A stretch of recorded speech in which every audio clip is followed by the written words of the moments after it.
Hello, this is DrPaulCottrell, and I am doing this live stream on December 9th. I'm streaming on the larger channel and on the smaller YouTube channel, so please follow me with either stream. I will set up the links to my website for that live stream so you can watch either the dashboard or the larger video. On the larger channel, the larger video is presented. On the smaller YouTube channel, the dashboard is presented.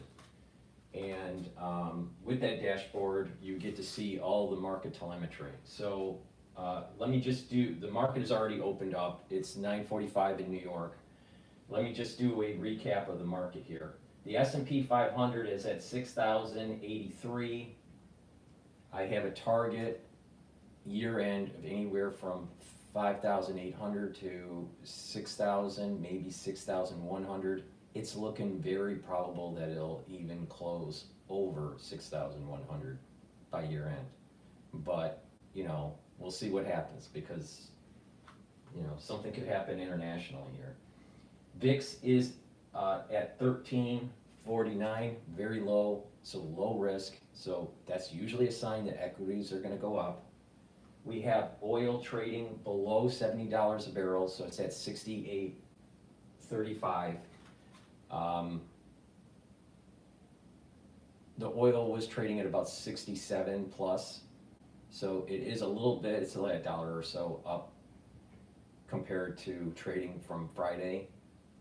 Probably that is tied to what's going on in Syria. We'll see what happens. But it's still low, so that's positive for the market. Euro USD is trading at 1.057, so the dollar relative to the euro is relatively stable.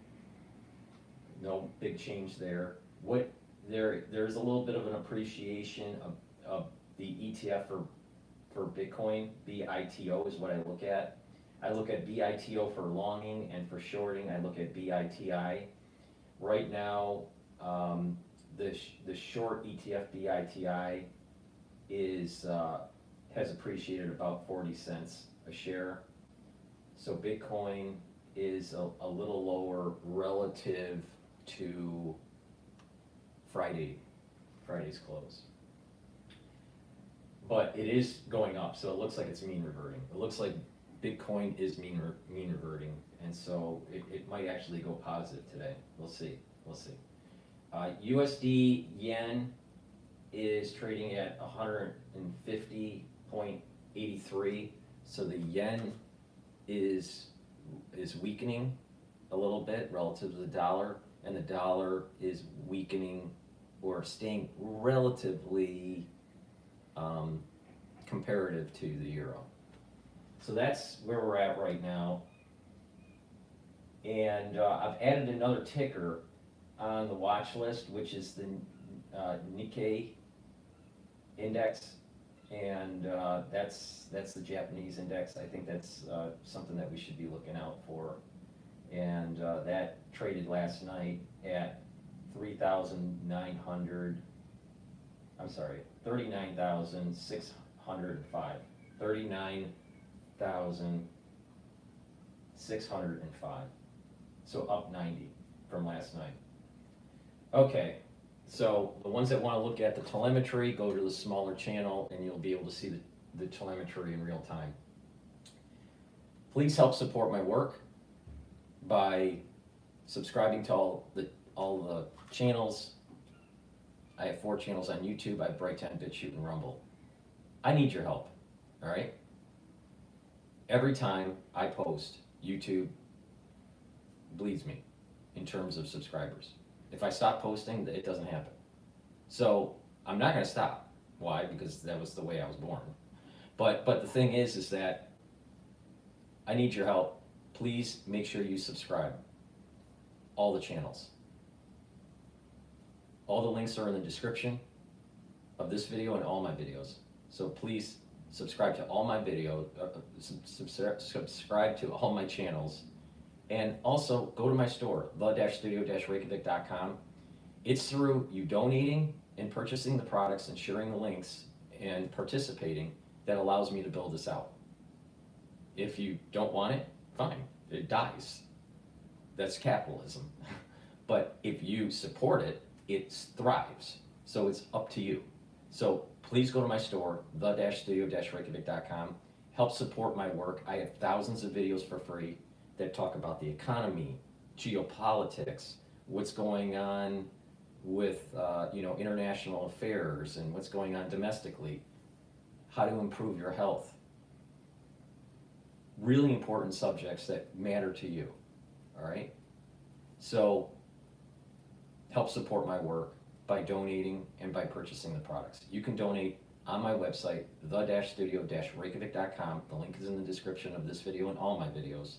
You can donate through Stripe, PayPal, or Buy Me a Coffee, or be a paid member to my Patreon channel. It's through those donations that allow for my videos to be free.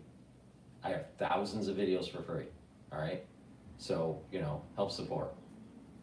Better yet, I want you to get the products that will help your health. If you follow what I do, and you tweak it based on your particular needs, you are going to move in a path of better health. So, the stuff works, it's very high quality.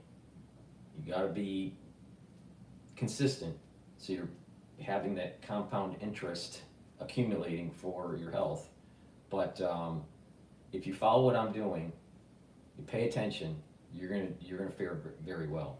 So help support my work by going to the store, the-studio-reykjavik.com.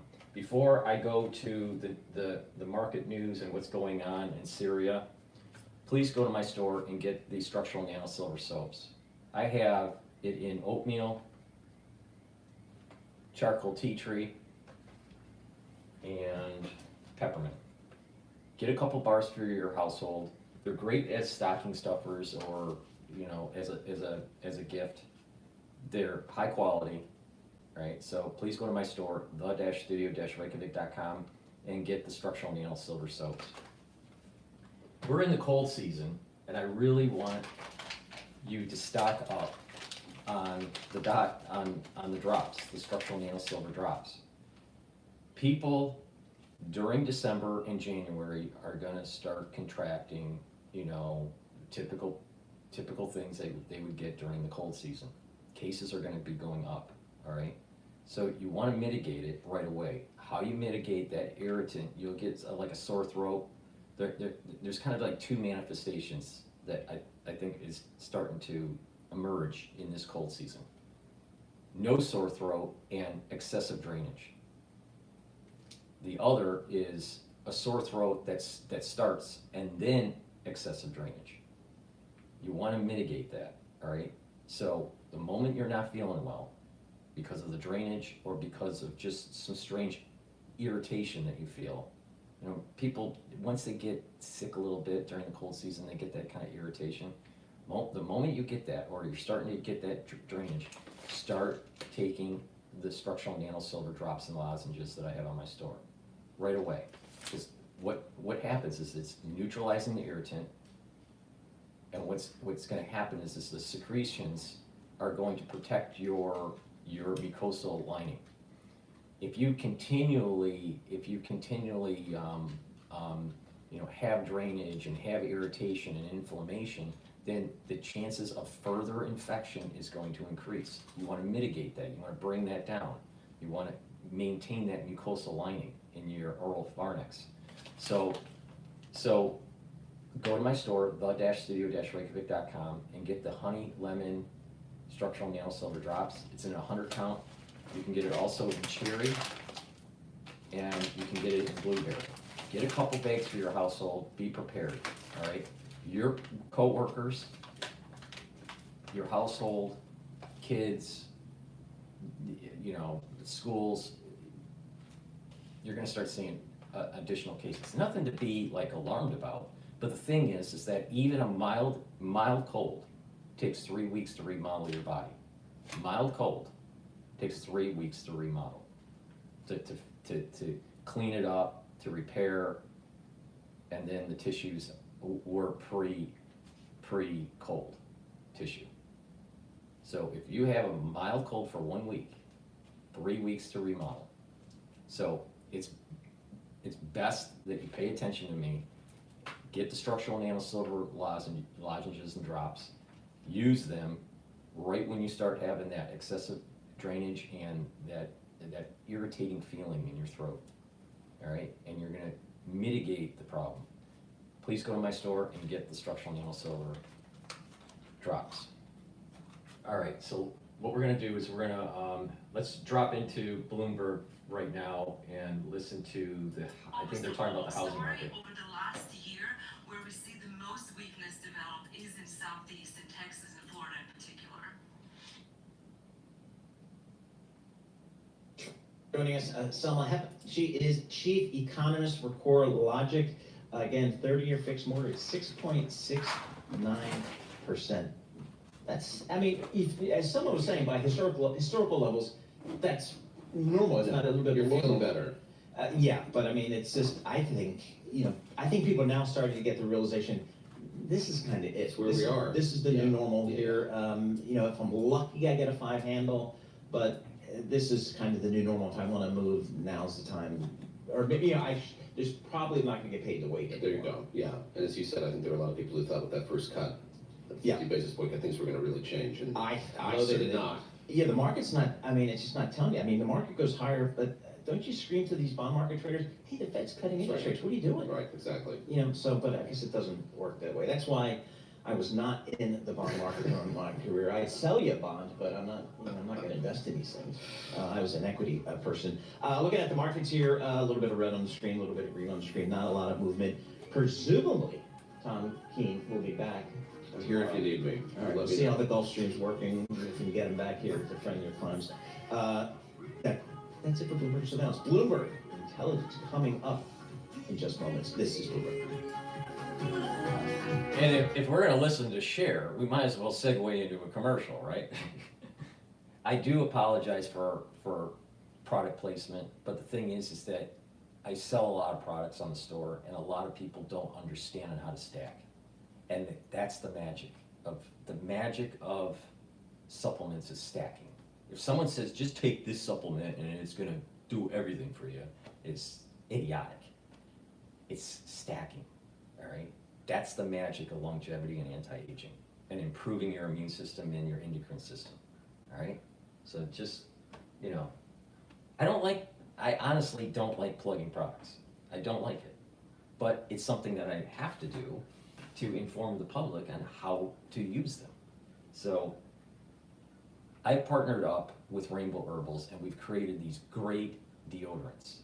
Why did we create these deodorants? Most deodorants out there cause problems for your endocrine system, all right? To get a good quality deodorant, it has to be custom. It has to be made, in a custom way, all right, with very high level of ingredients and low production to get a very high quality product, all right?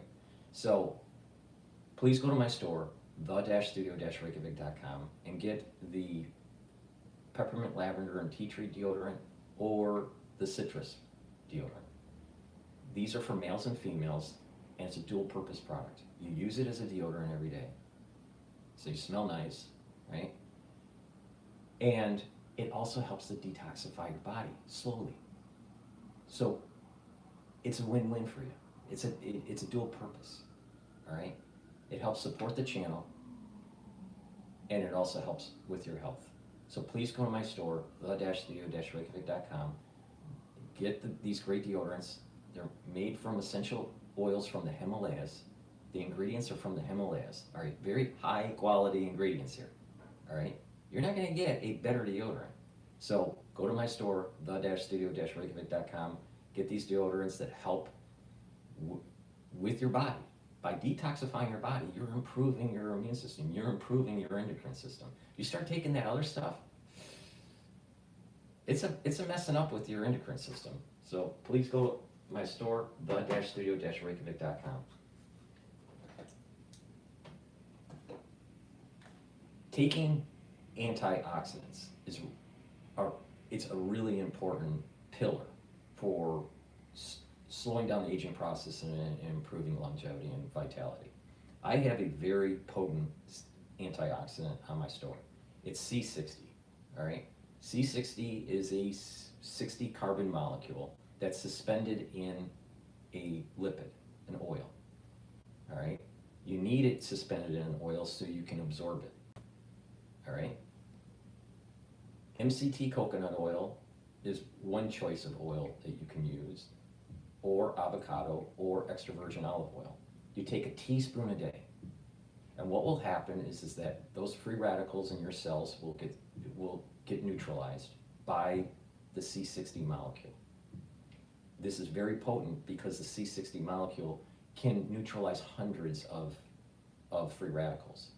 Other antioxidants can only neutralize one per molecule. That's the reason why it's so potent. You take this every day, what's going to happen is the cells are going to have less stress and they're going to perform better, and your mitochondria is going to be performing better and be healthier. That means you'll have more ATP. When you have more ATP, you slow down aging. You have more vitality, you build more muscle, you have better memory, you have better coordination with your peripheral nervous system and your muscles and your balancing. So, and you're improving your endocrine system, you're improving your immune system, you're doing a lot of things. So please go to my store, the-studio-reykjavik.com, get the C60, soak up those free radicals. It's part of a 3-pillar system that I have. Neutralize pathogens with structural nanosilver, take strong antioxidants like C60, and lower inflammation, lower pro-inflammatory cytokines by taking things like turmeric and ashwagandha. All right.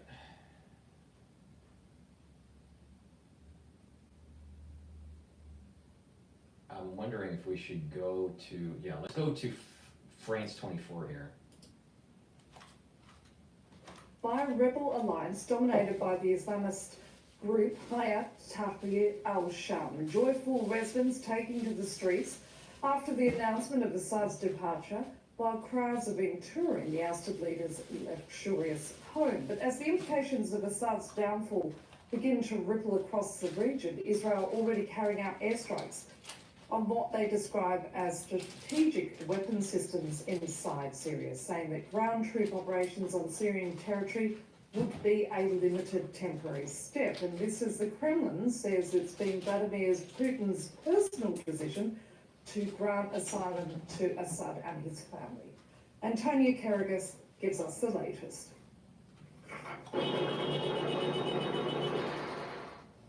In the streets of Damascus, residents triumph over the toppling of Bashar al-Assad, climbing onto the tanks abandoned by his army, some describing a feeling of disbelief. I can't describe the feeling. It's a dream we haven't woken up from yet. A newfound sense of freedom after years spent in a climate of fear. We were unable to talk about the fact that we were persecuted and living without dignity. Everyone who went abroad would tell us that there are such things as human rights, but we didn't see any of it. Hopefully, now the country will get better. And some of those who left the capital at the beginning of the war have now been able to return. This one as a rebel fighter. We smell the air of Damascus that we were deprived of.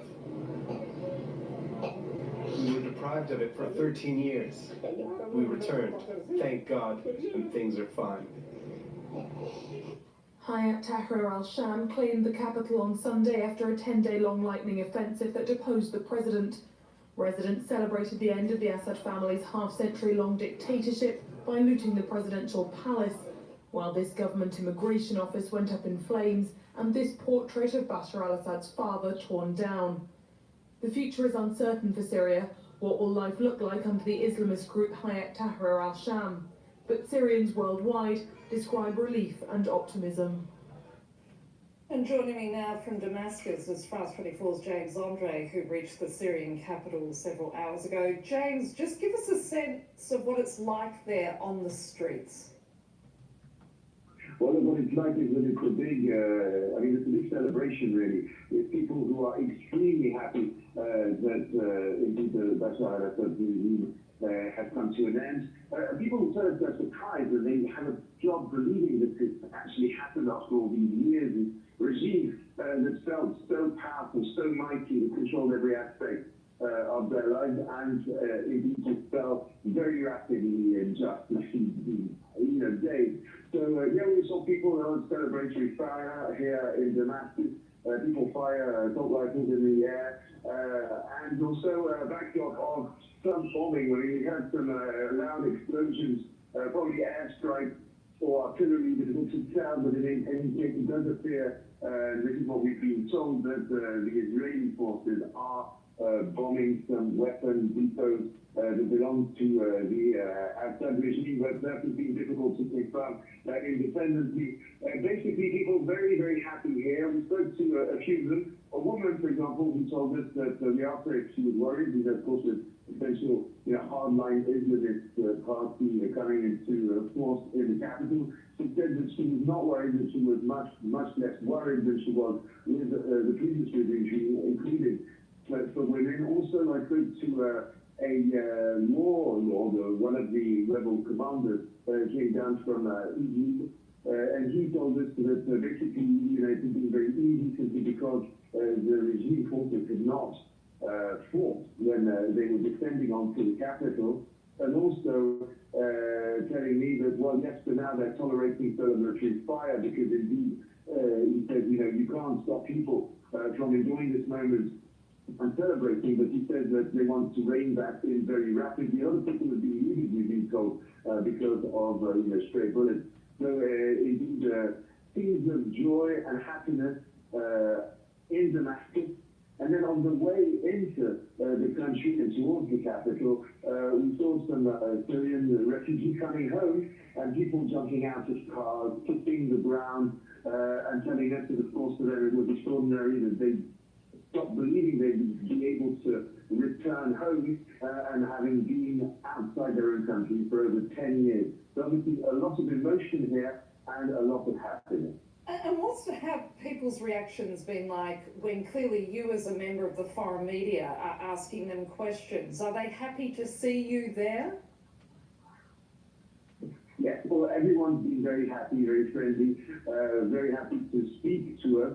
It's been absolutely not a problem to work in Damascus today. To be honest, it's been fairly easy. There is no, when you cross the border, for example, there are no soldiers there. There's just, a group of militiamen who are just manning what's left of the checkpoint and basically greeting people coming in. But no, everybody's been extremely friendly and extremely happy, and a lot of people trying to speak a bit of French or a bit of English to us. So yeah, very much a happy mood, if you will. James Andre, thank you. This is James Andre, France 24's correspondent, who's just arrived in the Syrian capital. And regions in southern Syria are now under the control of those armed rebel groups, and they're entering a new phase. Between military reorganisation and aspirations for civilian rule, the balance does remain fragile in territory marked by its diversity. Since armed rebel groups took control of southern Syria, their fighters have set up checkpoints in DRPaulCottrell and Sweden to maintain order. The group's factions are largely dominated by the Free Syrian Army, created at the start of the Syrian Revolution in 2011. They say they want to enter a new phase to organise themselves into a regular army and manage local affairs, in coordination with other groups that have taken power in the country.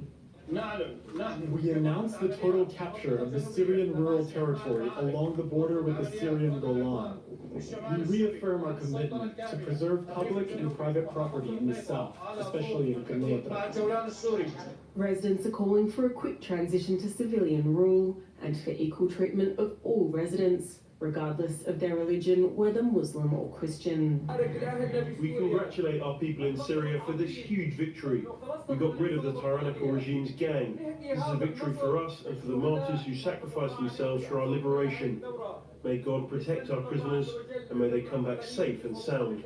We're expecting groups of free prisoners to arrive from Damascus. We hope that they'll return to their families safely and in good health. In the south, which is home to some 1.5 million residents, many armed groups coexist, ranging from Islamist to civilian factions. The Free Syrian Army remains most influential. And thousands of displaced Syrian refugees in Lebanon have begun their journey home. Displaced Syrians dragging their luggage and carrying bags are crowding the Masna crossing with Syria, trying to cross the border on foot. Lebanon saying that it's closing all of its land border crossings with Syria except for Masna, which links Beirut directly with Damascus.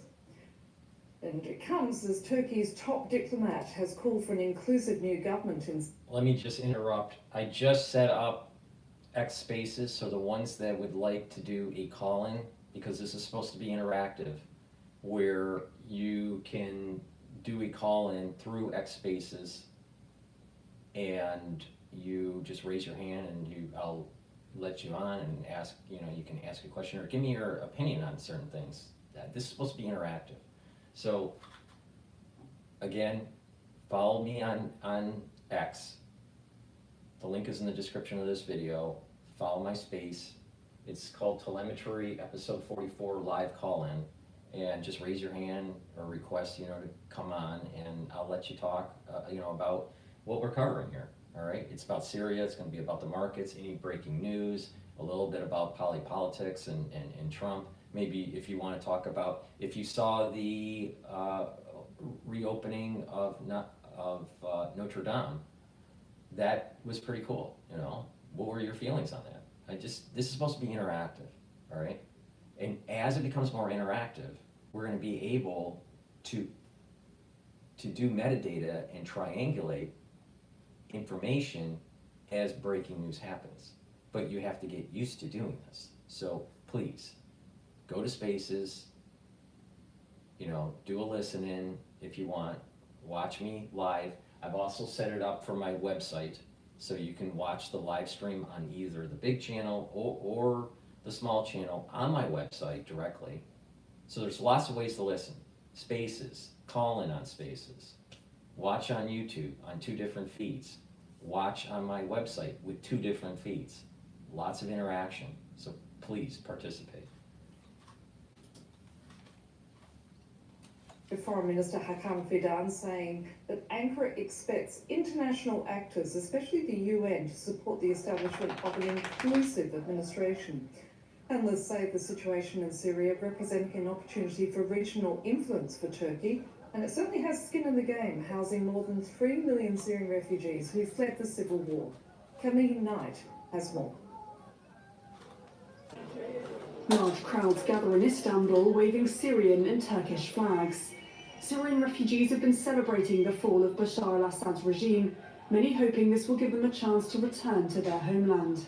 We will return to Syria. We will repair it again. Everything will be better.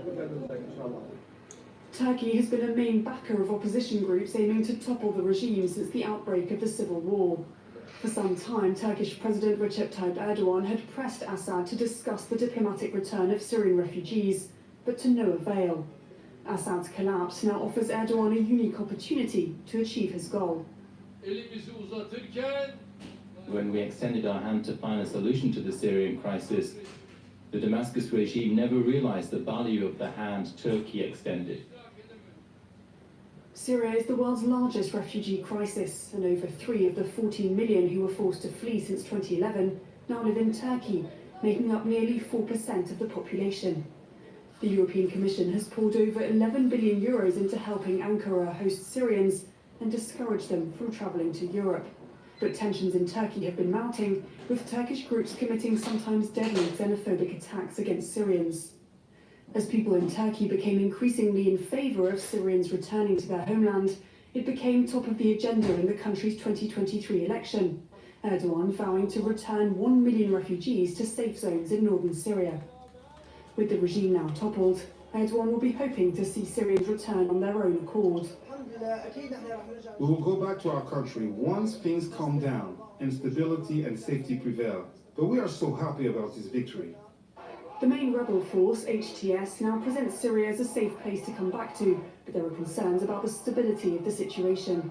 People's ability to return will depend on whether HTS can organize. I don't think that HTS is going to create a stable environment, because I think the economic is in shambles. it's going to be problematic, and I think there are going to be factions that are going to be fighting each other because of these economics and the ownership or control of the oil fields is going to be a major factor, and who has control of the port. So let's go to Bloomberg. They're talking about Assad being toppled here. So let's listen in. You know, it's hard to know. Rebelling is hard, governing is frankly a lot harder. And the track record here for overthrowing Arab authoritarians is not terribly uplifting. Egypt, Mubarak's gone, a more repressive authoritarian military government replaced him. Tunisia, Ben Ali, aspiring democracy, now an authoritarian government. Saddam Hussein, Iraq's pretty dysfunctional, a lot of disappointments there. Yemen, Abdullah Saleh overthrown, the Houthis are in charge of much of the country. Syria may have a better chance. Headlines appear to be pretty good. Not a lot of repression or retribution yet. Golani's singing a pretty moderate tune, invited the international press in, sending signals to the Alawi community in Latakia that not interested in retribution. I guess, guys, the question will be power sharing. It'll be power sharing, and it'll be whether or not the Islamic principles and strictures of these Sunni political Islamists can be reconciled, with the largely traditional secular Syrian elite, and whether or not, you can govern. Syria's broke and heavily indebted to the Iranians. Oil industry is muddled to 2.5 billion barrels a day. It pales before the larger producers. So it's going to be a real heavy lift. Syria borders what? Israel, Lebanon, Jordan, Iraq, and also Turkey. Does the response by one dictate the response overall by the others? Well, it's been a playground for external intervention since the beginning of the Civil War. The Turks have had a huge role to play, as you pointed out, Iran, Hezbollah, and of course Russia doesn't share contiguous borders, but was the key broker and savior, redeemer of the Assad regime when it was challenged in 2015. I think that the prospects for external intervention are still there, and by the way, the Israelis need to be definitely put into the mix. Prospects for external intervention are there, but the real troublemakers, the Iranians, I would argue the Russians, Hezbollah, they've been set back. There is more agency now for Syrians to function and focus on Syria than at any time in the last decade or so. The Turks are now the big boys on the proverbial block, and their motives are mixed here. But they will be the great power, the regional power to watch. All right, Aaron, thank you so much for joining us. Aaron David Miller, he's a senior fellow at the Carnegie Endowment for International Peace, joining us from Washington, D.C. And, one of the questions I have ongoing will be what role, if any, will the U.S. play in how this thing develops? And we didn't mention, we will, for the flow of refugees, which from Syria has kind of shaped the political landscape of Europe. Yep, and I'm just kind of seeing some of the reporting today, 2.5 million of refugees have gone to Turkey and some 3 million to Europe, to your point, John. So again, a fluid situation over there. We'll keep up with the reporting. This is Bloomberg.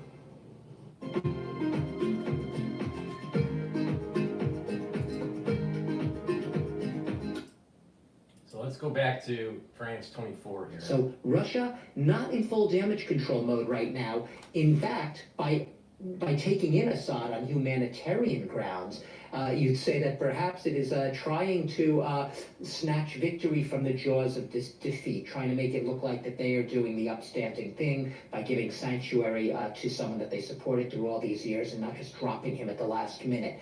But Russia knows basically that it has lost, at least at this stage in the game, a big geopolitical battle, part of the battle. Whether or not the broader war, the geopolitical war, is now going to be lost by Russia, that remains to be seen. But it's clear, I think, Iran seems to be doing more right now to shore up its position with Syria in the wake of Assad's fall than Russia, which has merely granted sanctuary to Bashar Assad. Doug Herbert, thank you.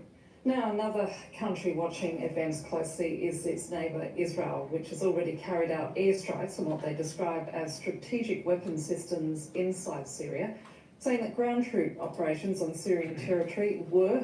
I did get a question that I just noticed in the chat here, and pardon me because I'm looking at so many things. I didn't see the little question here. But again, you can go to the call-in on X Spaces, and I can put you on the mic, and you can be on the show and ask the question. It's a little bit more interactive when you do that. But here, the question is, what kind of government did Assad run? And the Syrian refugees, what type of political, religious ideologies do they practice? So my understanding with Assad, I had to look it up, was that he's Shiite Muslim, right? And there's a offshoot of that religious conviction called Alawati. I think it's pronounced Alawati. Alawati, I think, sect. So Alawati minority, an offshoot of Shiite Islam that is specific to Syria. All right. So he's a minority group within the Shia Islam religion, and I think that's the reason why some of these individuals, in the country, are not that offshoot, and so there's an infighting that's going on. So, plus I think it's about the economy. I think yes, there's tension because of the religious factions within Islam, but I think a lot of the people just are tired of the war-torn country, and the economy is absolutely in tatters. And, so this is probably a economic and a religious set of ingredients that led to the overthrow of his regime. Now, that's my take on it, and you might have a different take, which is fine. But, I apologize for not seeing the question earlier. But, there's a lot going on here. But if you would like, you can just go on X Spaces. It's live. You can just request. I put you on the mic. You just mute your computer if you're watching the live stream on YouTube or whatever, and you're live. You can ask the question, and it can be more interactive.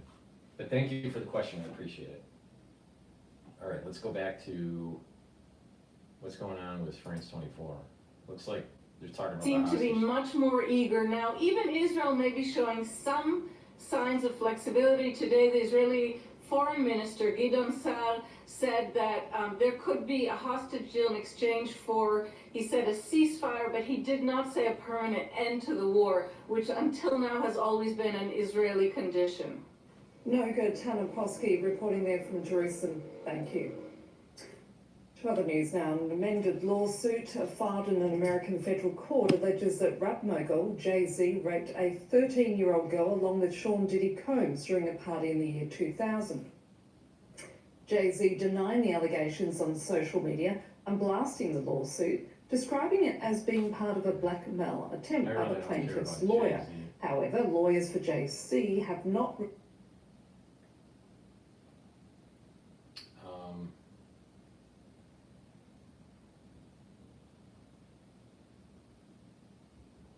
Let's see here.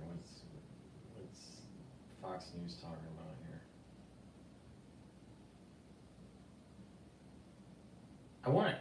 I want to go to Fox News. They're talking about, I think, the United Health assassination. Firearm over the weekend. It is now believed to be a veterinarian gun used by farmers and ranchers to silently put down livestock. Officials releasing new images showing the masked gunman sitting in the back of a taxi, leaving Central Park shortly after the shooting. This is probably the best picture we have of him so far. Police also finding a backpack filled with Monopoly money and the jacket in the park believed to belong to the suspected gunman. The New York City Mayor, Eric Adams, says the net is tightening on the suspected killer as investigators travel to Atlanta seeking additional video. Joining me now is former New York City Police Commissioner and Guardian Group CEO, Ray Kelly. Ray, it's great to see you. Thank you so much for weighing in on this. We want to hear your expertise on all of this. How do you see this murder?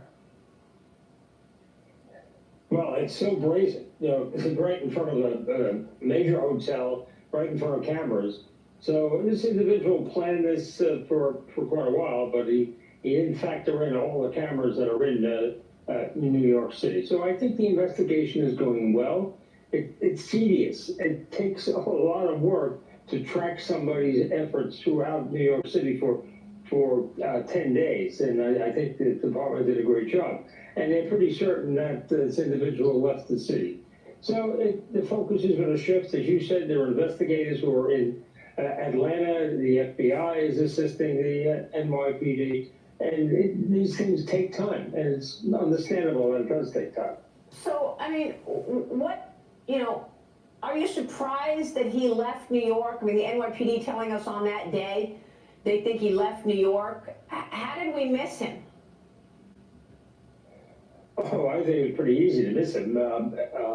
He was on a bus, apparently, less than an hour or close to an hour after he did the shooting in Upper Manhattan. So he did the shooting on 54th Street in Manhattan. He makes his way through Central Park. Then he makes his way to a bus terminal in Upper Manhattan and apparently got on a bus. I mean, it's logical that he would do that. And we don't know, did he go to an airport? Did he take the bus to an airport? Did he get on the airport? The USD Japanese yen has broke the 151 barrier. So 151.13 is the trading of that USD Japanese yen pair. That looks to me as risk taking, all right? Because one of the indicators for risk is to take a look at the USD Japanese yen pair.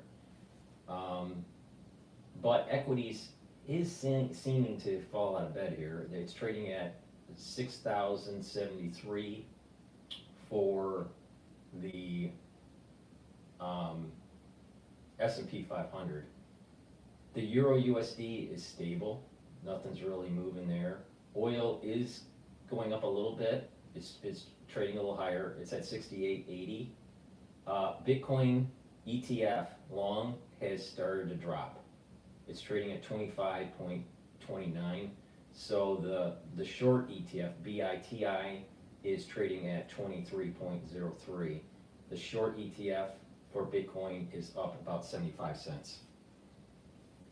So strengthening of the dollar does seem to be negatively correlated with Bitcoin, at least right now.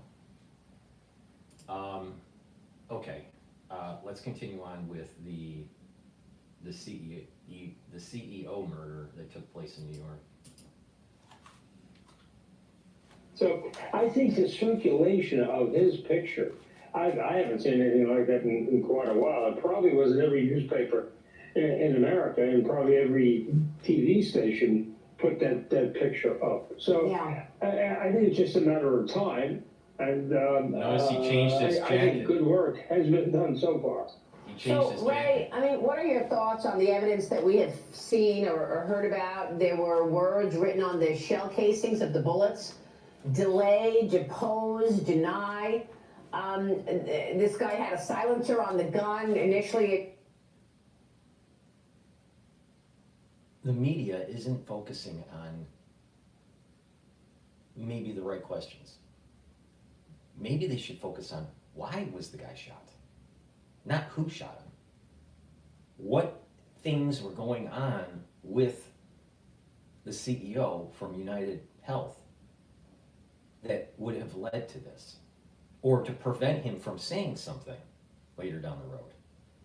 Guess what? Insurance companies are are part of the problem of the broken healthcare system that we have in the United States. It's not the only reason, but it's a big part of the reason.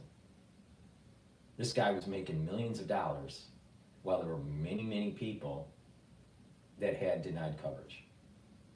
You know, that their coverage was denied for a particular procedure or for a particular disease as they were being treated. That's wrong. He's sitting high on the hog and people are being denied coverage. I don't feel sorry for the CEO. I don't feel sorry at all. Doesn't mean that it should have happened, but I don't feel sorry for him because he probably deserved it. And he fixed it and he kept shooting. The CEO, Brian Thompson, does this individual appear to be to you a professional or an amateur? No. What do you take away No, from? And what about the mistakes he made, Ray? He held a cup, Dunkin' Donuts cup. He threw it away. He threw his phone in an alleyway. Talk to us about some of that. What does that tell you about him? Well, I think he's a motivated amateur. And the writings on the showcasings, I think, indicate, assuming they're legitimate and weren't done to throw investigators off, it shows the kind of animosity that's out there directed at insurance executives, which I never knew about. It really is startling that you see now thousands of messages on the internet supporting the shooter. So yes, he made a lot of mistakes, obviously. I'm not supporting the shooter. The thing is that, you know, he shouldn't have shot the guy. But the thing is that bad things happen to CEOs where they're making millions of dollars while other people are going bankrupt because his company decided to not cover treatments, or their loved one, a family member, it dies because of denied coverage and they couldn't get the treatment. The cost of healthcare is out of control. The reimbursement system is out of control. The cost to become a healthcare worker, out of control. The amount of effort to get into the industry and to maintain licensure in the industry, out of control. The litigiousness of the society, where you have to, you know, look over your shoulder into a, you know, because you're worried about some sort of malpractice, out of control. This is what breaks healthcare. And this is why we have a system that isn't working. Now you add in poor life choices, the water supply being poisoned, the food supply being poisoned. And who's benefiting? Who's benefiting from having all those different chemicals in the food? It's these conglomerates that own food production and big ag.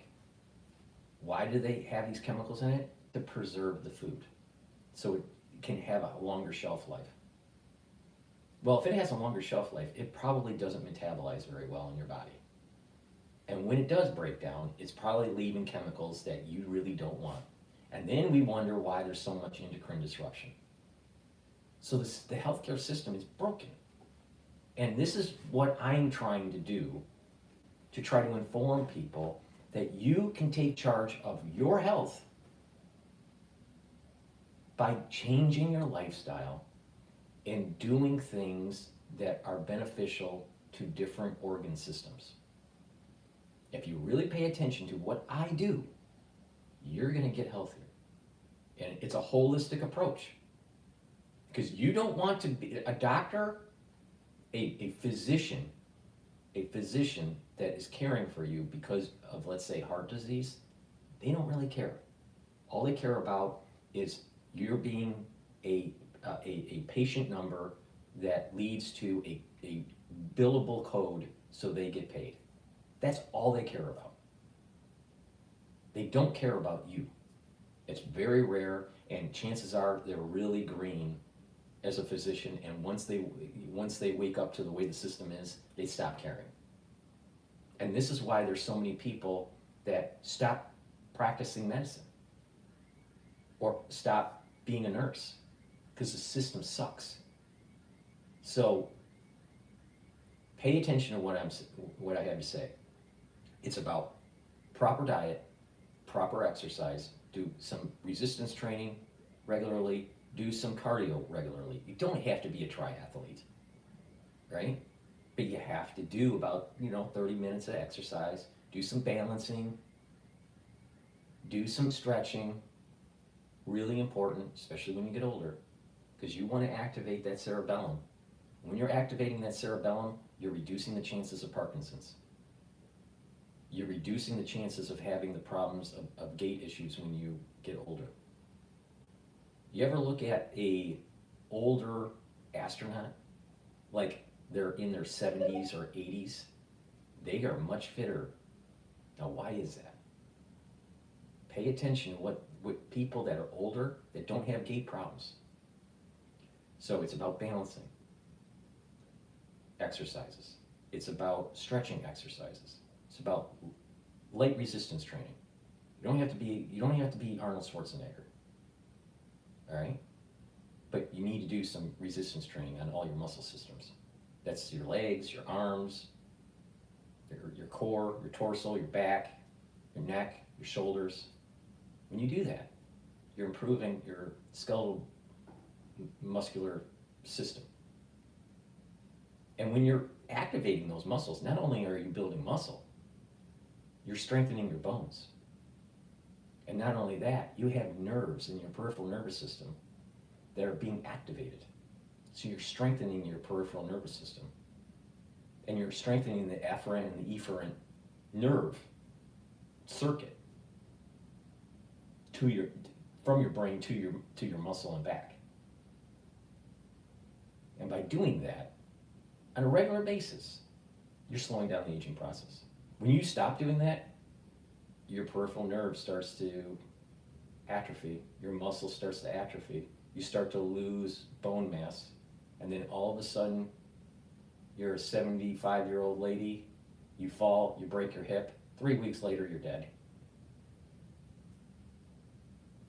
Could have prevented it. So, proper mindfulness, a little bit of spirituality or meditation helps to calm down the system. So you go into parasympathetic mode. Proper diet and proper, food intake. Stay away from the chemical foods, the processed foods. Filter your water. Proper supplementation to give your body the nutrients it needs. Because when you get older, you can't eat just the carrots. If someone says, I'm just going to eat everything all natural, and you're in your 50s, can you reduce some of the sad diet effects of American society by being a healthier eating? Yes. But as you get older, you need nutrients that you can't get through just eating, because you would have to eat a truckload of carrots, or you have to eat a truckload of beets. You have to have it in higher concentrations to start reversing the effects of the methylation that's taking place on your genes. As we get older, our genes start to methylate in a different arrangement and starts to turn off and turn on certain cells. And as our turn off or on certain genes. So as the methylation changes as we get older, we start to age more and more and more, because certain genes that are kind of like anti-aging genes start to get turned off. Your tumor suppressor genes start to get turned off. Then all of a sudden when you get older, boom, the cancers start to go up. Boom, the cells don't perform as well, start to accumulate toxins, and then all of a sudden you start to age even farther. Eating a lot of carrots isn't going to stop that. Taking certain types of supplements to slowly change the methylation process through the aging is how you do it. You walk with me on this journey, and I am very sure that you are going to see some serious health benefits. But you got to look at it holistically, and you have to be continuous on it. Proper sleep, really important. Bring down that stress level. Having more energy when you wake up is really important. Consolidating the memories. And when you do that, and you're reducing that toxin level that's in the central nervous system, then guess what? Your neurons are healthier. And oh, your memory's better. Your mental acuity is better. You can do this. But if you don't, and you start going down the path of disease, then it's harder to get back. It's a lot easier to deal with it before disease starts. So please, listen to me. I know what I'm talking about. I do it, and I've been doing this for a long time. I don't even know how I got down that road. Oh, it was the healthcare. The health insurance companies. Sometimes I go off on a tangent, but it's my show and I can go off on a tangent. So the health care industry is broken because of many different variables, but a big part of it is the insurance company. And you know what? They're starting to implement AI. And AI is going to make a decision, not a person, and decide if you should be getting treated. That needs to be seriously regulated, totally regulated. But the thing is that CEO, had our investors that he's keeping happy, keep that stock price at a certain level, keep those dividend payments coming in. They don't care about the little granny that was denied service and now she can't eat because she has to pick her medication over food. And that's a real problem. A lot of people in the United States, they're living on, a lot of these elderly, they're living on Social Security. And they just don't have enough to get by to the next month. So as disease starts to progress and they need further treatments or further medication, they can't afford it. The system is broken. Now you listen to me and we'll be able to get America healthier. If Congress elevates RFK Jr. and stops the crazy crap at HHS and FDA and CDC, Americans will get healthier in another vector. Reduce the poisoning. Reduce the inadequate testing of certain types of medication or treatments or inoculations. It's a holistic approach, but you have to take charge. The biggest part of it is that you have to take charge of your own health. If you don't, you're going to have a problem. You may not have a problem right now. You may be 20 years old and think that life is is your oyster and you can do whatever you want. Most people that think that way, things start breaking down at age 35. Maybe you go, well, I'm healthy and I'm fit and blah, blah, blah. Maybe 55. But it's going to happen if you don't take charge of your own health.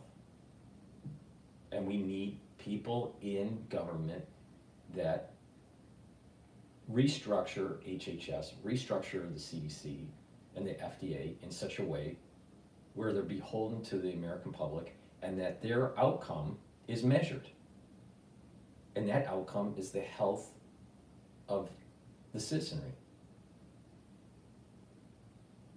Children are sicker than they were 30 years ago. Why? It's the food. It's the treatments. It's the scheduling. That's why. Take charge of your life. Take charge of your own health. Because if you don't, you're going to be those patients that physicians see or nurses see, healthcare workers try to treat that are in their 60s, 70s, and they're very frail. and they don't have the money to be able to, and many times, they don't have the money to treat. The patient doesn't have the money to treat. And then to make it even worse, you have the problem with the insurance company doing the reimbursement.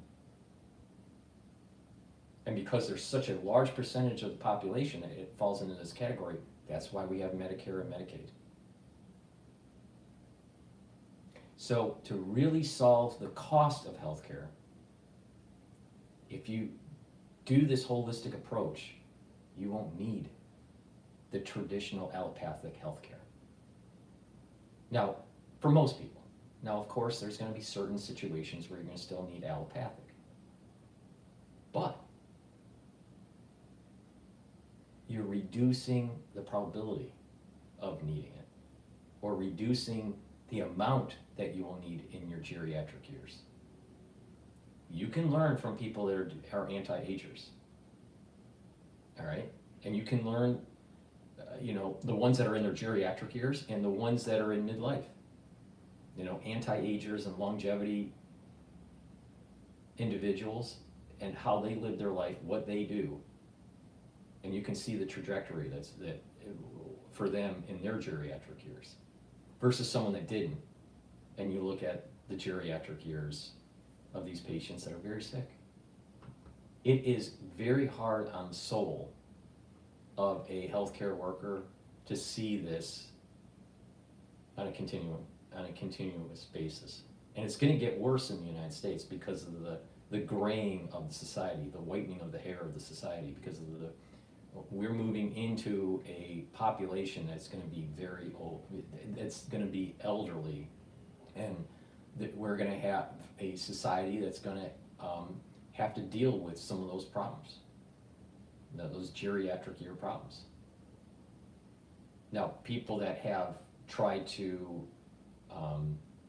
care for a elderly parent or family member, it's pretty sad to see as they decline.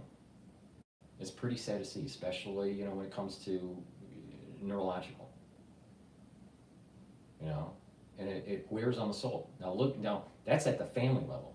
Now just imagine what it's like at the societal level, when more and more of the baby boomers are aging and having health problems. Big issue. And so the insurance companies know that they have to pay out a lot of money to treat these geriatric baby boomers. So they try to find ways to prevent payment. So they have a better bottom line. So a CEO can go to during the investor relations meetings and say they had a record year. They had a record profit. And so his stock options go up. And so he makes even more money. He gets a base salary and plus stock options. So no, I don't feel bad for the CEO getting killed. I don't feel bad. Because the system is broken and he was part of that broken system. I don't think he should have been assassinated, but I understand why he was assassinated. The system is broken.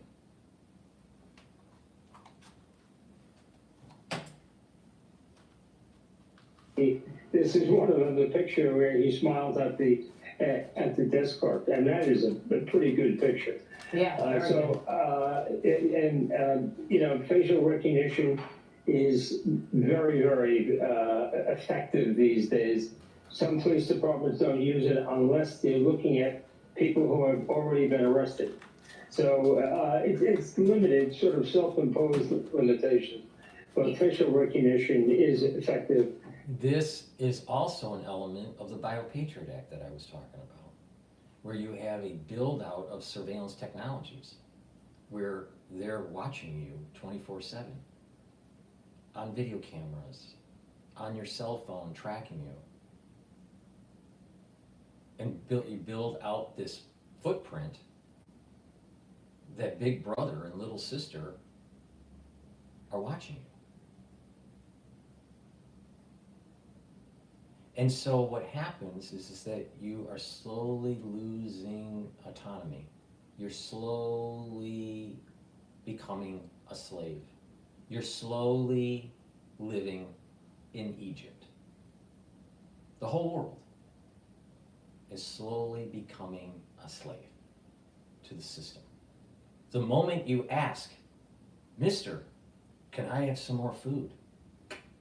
you're going to have a social media score that goes down because you're eating too much soup.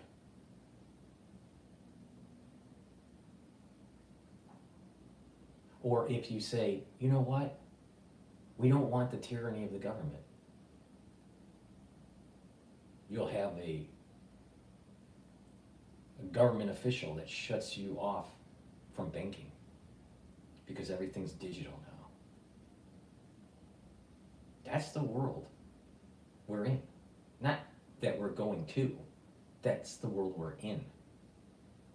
It's just only going to get worse. And it's the element of the Biopatriot Act that I was warning people about. Decaching is something that I talked about back in 2015, maybe even 2014. There was an IMF paper that came out, a white paper, I believe it was the IMF, and it was a white paper that I was talking about. It was called decaching. Now we call it digital currency. So whichever decade you want to talk about, they always change their phrase. But the reality of the situation is that it's part of a system that if you are being tracked through metadata on a blockchain, they can control you. You're in Egypt. You are a slave.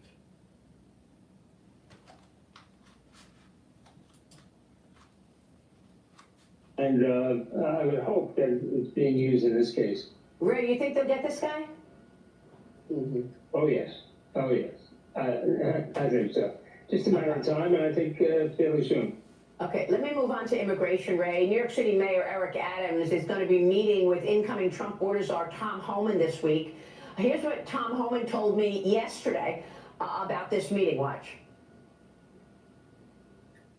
We're talking about bringing everybody to the game. Other law enforcement agencies, DOD. I had to shut down my LinkedIn account because I got thousands of retired ICE agents, retired Border Patrol agents, retired police officers, retired military that want to come and do this job and make America safe again. There will be no lack of resources. But as your first segment was talking about, we need the money. We need the money to have more detention beds and more underground transportation and to conduct these operations. So I'm hoping the Hill see the light and give us the money we need to keep President Trump's promise, the mandate the American people gave him, and secure this nation, secure the border, and remove the illegal aliens from this country who are not supposed to be here. Even though we got a prioritization on public safety threats and national security threats, I want to be clear. If you're in the country illegally, you got a problem, especially if you're a fugitive. So, Ray, Mayor Adams said over the weekend that he's looking for ways to go over the New York City Council's head to change the Big Apple's restrictive migrant sanctuary city designation. That's a big deal, isn't it? There's a sanctuary city there in place, and now he claims that he's going to try to go ahead over people's heads, saying they stated their... It's a state of an emergency. One, there's more crime, and it's dwindling the actual the revenues from taxes and hurting the society. It's an emergency situation in some of these cities. It's out of control. New York's one of them, but I'm sure it's not just New York, right? But the problem here is that if you don't have a forceful posture, then you're just going to have never-ending caravans coming in and going through a porous border. But if you close the porosity of the border, and you're forceful about charging these individuals for coming over the border illegally, they can go through the port of entry legally, right? If we don't have a deterrence on their activity, then it's only going to get worse, to the point where the country is no longer the country. You know, it's no longer as prosperous. It's no longer the same culture. It's no longer the same ethos. It's no longer the same, you know, history. You lose the cultural affinity of the United States of America. There is one. You know, you go to a foreign country, there is something special about the United States of America. All right? It's, you know, there's a term for it. It's called exceptionalism. But, you know, the thing is, we are exceptional. But we will not be exceptional if we keep on having a porous border. You can have a very, very nice, warm bath, right? But if you keep on running cold water in it, it's not going to be warm anymore.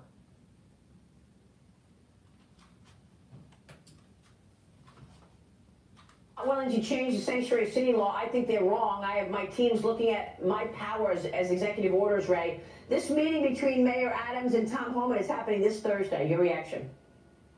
Oh, it's great. It's great. I think Homan is terrific. He's got the energy, he's got the knowledge, he's got the experience. And this is just a late position that Mayor Adams took. He's been for sanctuary cities, or certainly supporting the concept for quite a while, up until just a few months ago. So he's fighting for survival. He's got a 28% approval rating. He apparently intends to run for re-election, irrespective of the indictments that he's subject to. So he's going to do anything he can to hang on. But I think him meeting with Homan was the right thing to do. You've got to get on board here, because he means business. We have hundreds of thousands of migrants in New York City. I know, and some of them are part of these gangs. Ray, some of them are part of the very dangerous Tren de Aragua gang. Any thoughts on how to rein those gang members in? Send them back to Venezuela? Well, sure, let's send them back to Venezuela, but I think also the FBI, because they're now national in scope. They're in several cities. I think they're in 16 cities in the U.S. And that's a national reach, a national coverage. Our national law enforcement agency, the FBI, should be heavily engaged in investigating these gangs, along with the efforts to expel them wherever we can. Liz P., jump in here. Good morning, Ray. What would be the immediate impact if Eric Adams is able to change the sanctuary city status? And what do you think the odds are that he can actually do that through executive? You're going to have more money for the city because they're in deficit spending right now because of, for many reasons, but one big reason is there's a lot of money going to these illegal immigrants. 2, you're going to stop the crime. Crime is rampant since this fiasco has been happening with the Biden administration. I voted for Mayor Adams because I thought he was going to clean up the city and he was going to be tough on crime. And he's been a little weak. Now, what is interesting is when you actually see him speak on TV, he seems a little weak. When you see him speak in person, it's a little different, actually. But he is, he has some legal problems that have to be shepherded through the whole legal system. He's weak. He's weakened as a mayor. Now he's trying to maybe align himself with Trump and maybe hope that will save his political career. But he's failed the city on this issue. New Yorkers want the crime and this massive inflow to stop. And the mayor has failed on this issue. New York's a dump. It's a total dump. Shiny city on a hill? No, it's not. It's a rusting. Literally, New York is Gotham now. In Batman comic books, or even in the movies, they talk about Gotham. That's New York. That's New York. Now, it's been in a steady decline since the third term of the Bloomberg mayoral term. Which is what he's talking about. I think the immediate impact would be lawsuits. People are going to go right to court and they're going to slow it all down. But I don't think there'll be any on the ground impact, if you will. It's going to be a rough road to hoe in New York City and New York City courts. New York City has been proud of the fact that it's been a sanctuary city for, I think, since 1980. And they're not going to go easily. What was going on in 1980? I heard this from a councilwoman. All right, I heard this from her mouth. All right, that the councilwoman in New York. Now think about what he said about 1980. What was going on in 1980 in New York? Things were really bad. A lot of crime. There was a white flight out of the city and into the suburbs. And this is the reason why Giuliani was elevated in the 90s, to stop the crime and to reboot the city. But the 80s were pretty bad for New York.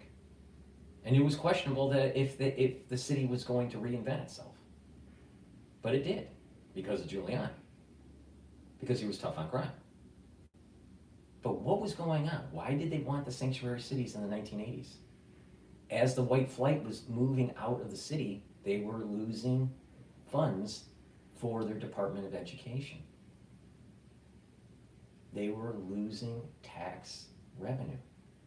So if you inflow a bunch of people that have children, and you put those children in those school systems, in the public school systems, in the new year, they start counting all the students, and then they say, well, we need X amount of money.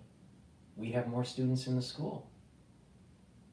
The school system gets more money when there's more students, irrespective if they're here legally or illegally. Now do you understand what's going on in New York? The state is worried about population decline and loss of representation in Congress. Why? Because it's based on population density. The state's more populous, the more seats you have that represent you in Congress. Oh. So this is part of the big reason why New York is a sanctuary city. You think New York's a sanctuary city because of the bleeding heart of liberals?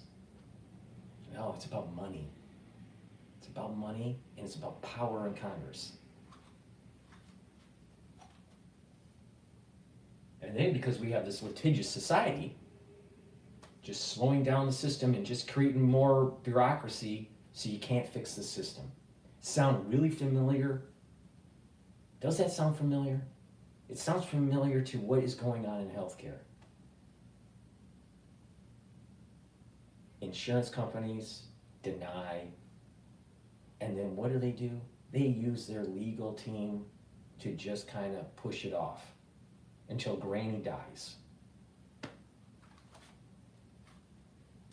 The country is too litigious, it has too much bureaucracy, and because of that, it's less efficient and less productive. And the worst part of it, people are physically harmed because of it. See if in fact that happens in any way, shape, or form, we're going to see a lot of litigation surrounding it. Really? Could you carve out some exception for criminals? Because that's really the issue here, right? No.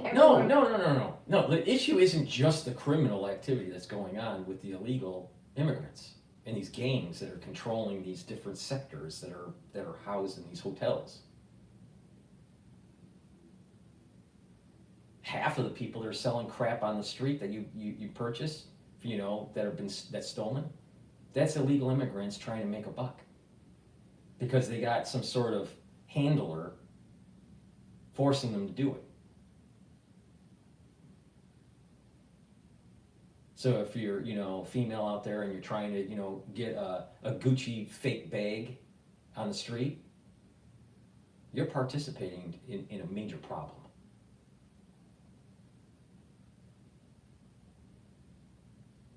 So the problem isn't just the bad guys, not just the gangs. The problem is the illegal immigration, and the problem is the mindset of the people in political power, allowing this crap to happen. No, they broke the law. They shouldn't be here. They should be deported. Now the problem comes in is they get here illegally, and then they go to a nonprofit to help them fill out paperwork to get an asylum. And then they're put in a pending status forever. So it gives them this quasi reason to stay in the country.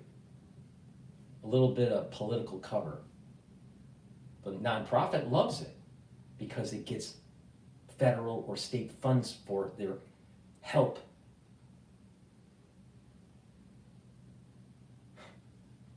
They go to their donors and they go, we're helping 15,000 illegal immigrants. They'll say, asylum seekers. And then a big donor will go, wow, you're doing a lot of nice work. Here's $1 million to help fund, that activity in that department, that immigration department that you have at the nonprofit. So the nonprofits are on the take too. Now, why isn't someone talking about this on Fox News? Why? Why is it that Dr. Paul Cottrell has to shine a light in a little bit of the granularity of what the fuck is going on in New York? Why does Dr. Paul have to show a light on every fucking major event that's happening in the United States? Because the experts constantly fuck up.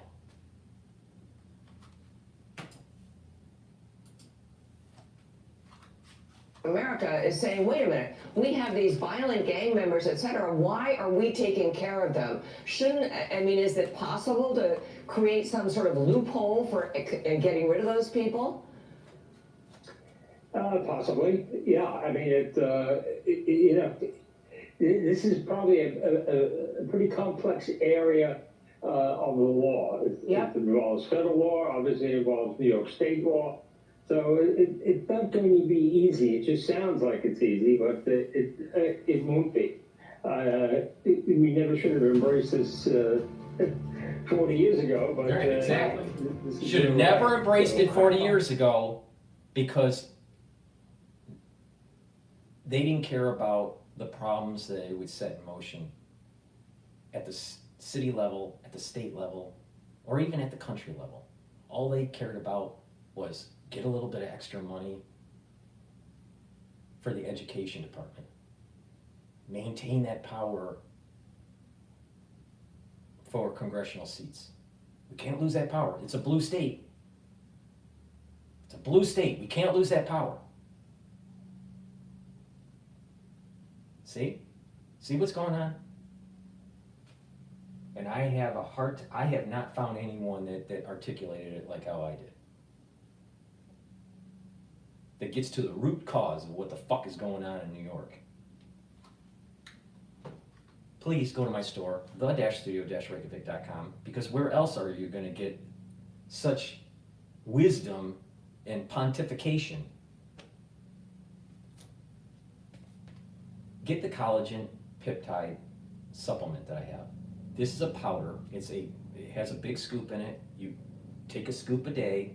You mix it with like soft food, like applesauce or yogurt or hummus. I mix it with hummus. Or you can mix it in a smoothie or with food or just filtered water.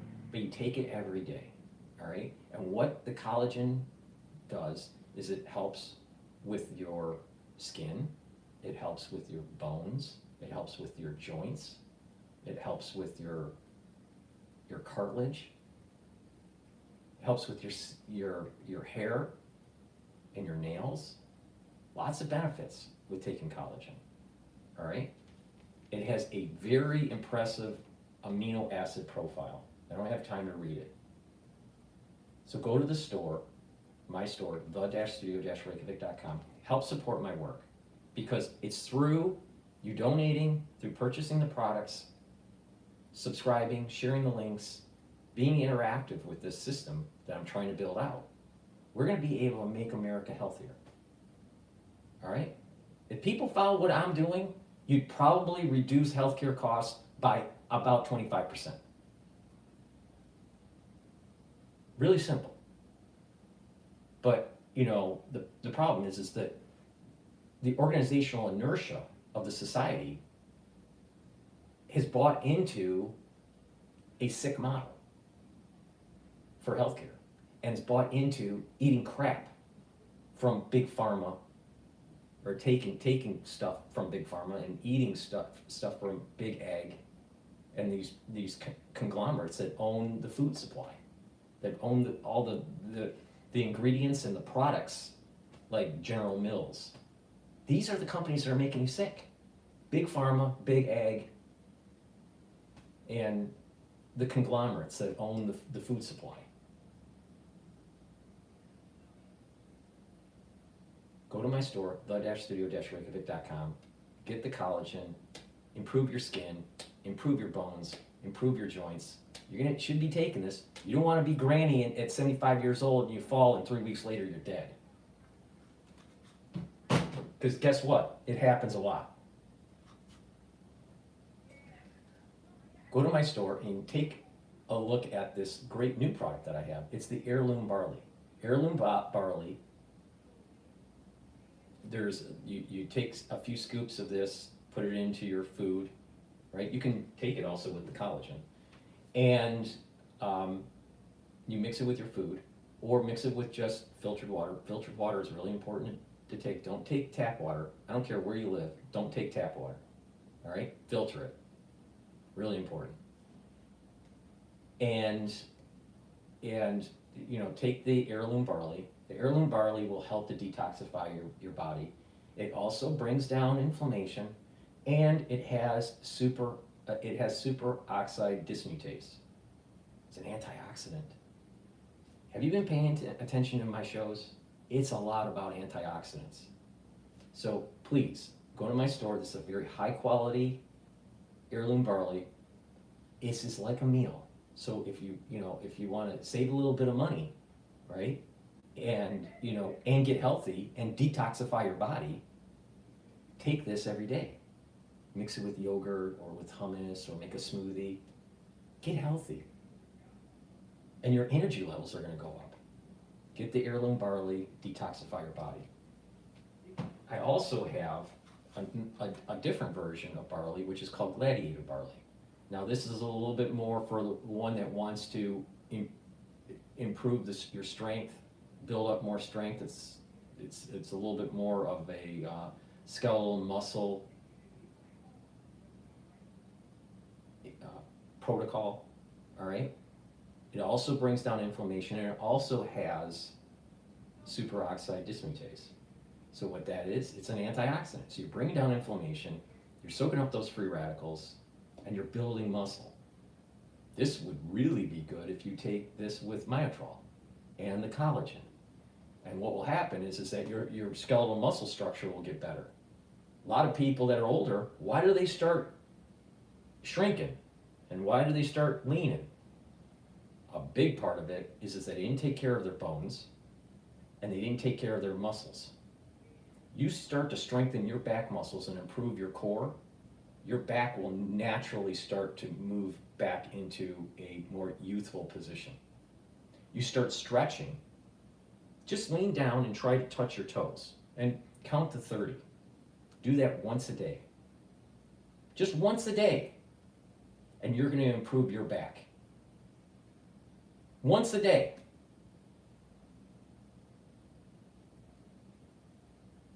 But instead, what happens is when you're older, start just atrophying, you start getting osteoporosis, and then all of a sudden, you start shrinking and shrinking and shrinking and shrinking and leaning over And now you're old and you're like 4 foot. When you were an adult, you were 5'5", but now you're 4 foot, right?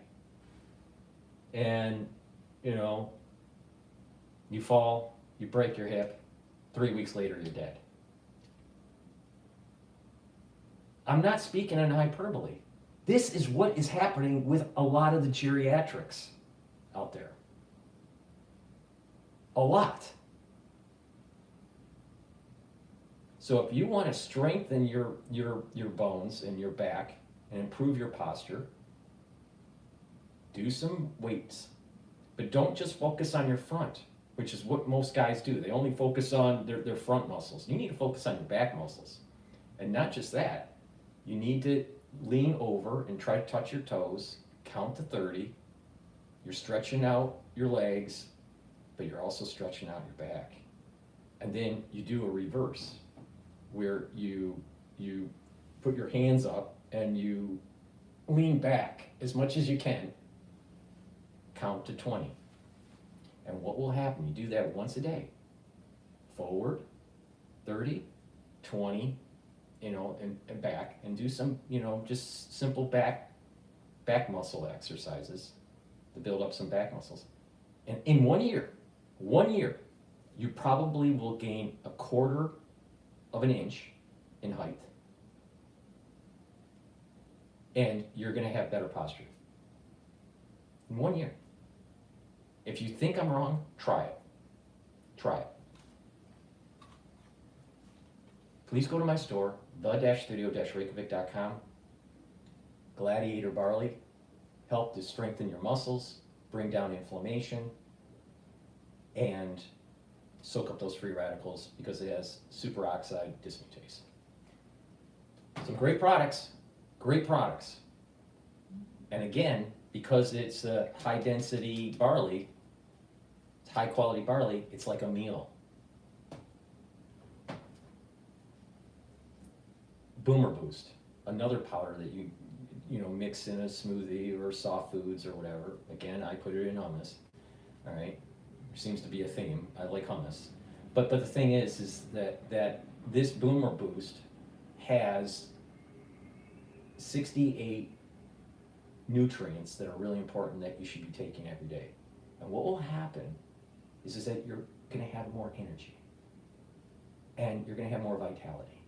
And this is a great way to feed your body the nutrients it needs. Now, there is a very extensive nutrient profile in this. So go to the store and take a look at the label. I don't have time to read it all. But the thing is that this is going to give you the energy, give you the nutrients to be more youthful and more energetic, healthier, and it'll help with your cardiovascular system. And you mix this with either Gladiator barley or heirloom barley or collagen, guess what? You've just created a major nutritious meal that's going to detoxify your body, soak up free radicals, bring down inflammation, and you're going to have more energy and you're going to be healthier. All you got to do is go to the store, the-studio-reykjavik.com. Follow my advice or don't follow my advice. It's up to you. But if you don't follow my advice, you're probably going to have problems in your geriatric years. I also have a longevity boost box where if you buy the longevity boost box, you get the Boomer Boost and your choice of Gladiator barley or the heirloom barley. It's up to you. And as you buy it in a box, it's cheaper when you get these products. And also use the discount 5 on top of that. You can use discount 5, all caps, and then the number 5 on any product.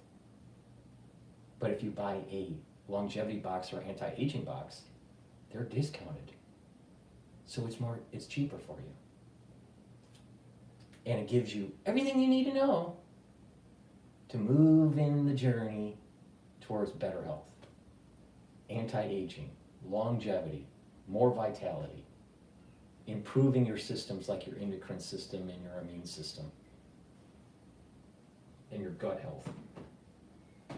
So go to my store, the-studio-reykjavik.com, and don't be a person that just atrophies away in their geriatric years, falls, and then 3 weeks later, they're dead.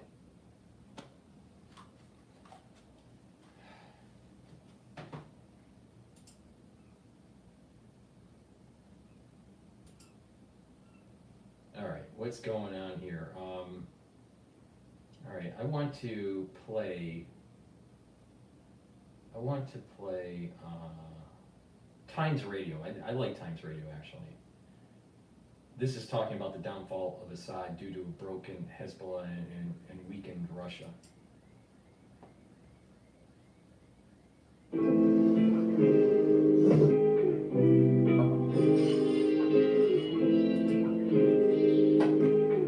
The war in Ukraine has weakened Russian air power. I mean, they can't have so much of it in Syria. Clearly, they need those planes over the Donbass, wherever. And I think more importantly, Israel's attacks on Hezbollah, starting off in August, with the pages and everything else, have really broken the organization militarily. Occasionally, before the ceasefire came in, fragile ceasefire, they would fire off rockets, maybe 50, maybe 100, to try and show they were still in business. But they were really broken by it. When the Assad regime fell this weekend, it seems like nobody saw it coming. How come? Yeah, well, the eyes of the media are very fickle, of course, and constantly flick this way and that. The other thing I'll say, just to be a real pedant for a moment, but the phrase strategically important is one of the most misused journalistic, If you go to a military college or whatever and get educated in all that stuff, it's a place upon which the fate of the whole war will hinge. And actually, Aleppo turns out to have been the strategically important point, I think, really. And the reason I say that is because it's a vital city. I mean, it's the commercial hub of Syria. It took an enormous amount of blood and effort to conquer by Assad. And the manner in which it fell showed us that his forces just didn't have the will to fight. And from then on, I think all sorts of people around the country drew their own conclusions, whether that was the Kurdish militias in the northeast, whether that was, more jihadi groups, secular groups, whoever, the people in Dara in the far south, they all drew their own conclusions and started to step up their activities. And then, of course, the simultaneous challenge from all these different forces proved to be something which Assad's forces in this rudderless, demotivated state were unable to deal with. But yes, to come back to your question, I think that one of the things that had happened in the past few years is that Assad had increasingly normalized his relationships, particularly with Arab neighbors. And, he'd started appearing at summits and all the rest of it. And one just had that feeling, well, he's won. Mm-hmm. But of course, this pocket, a couple of pockets of resistance remained. And you had this HTS group, the one that's now been the spearhead of victory up in the north in Idlib province.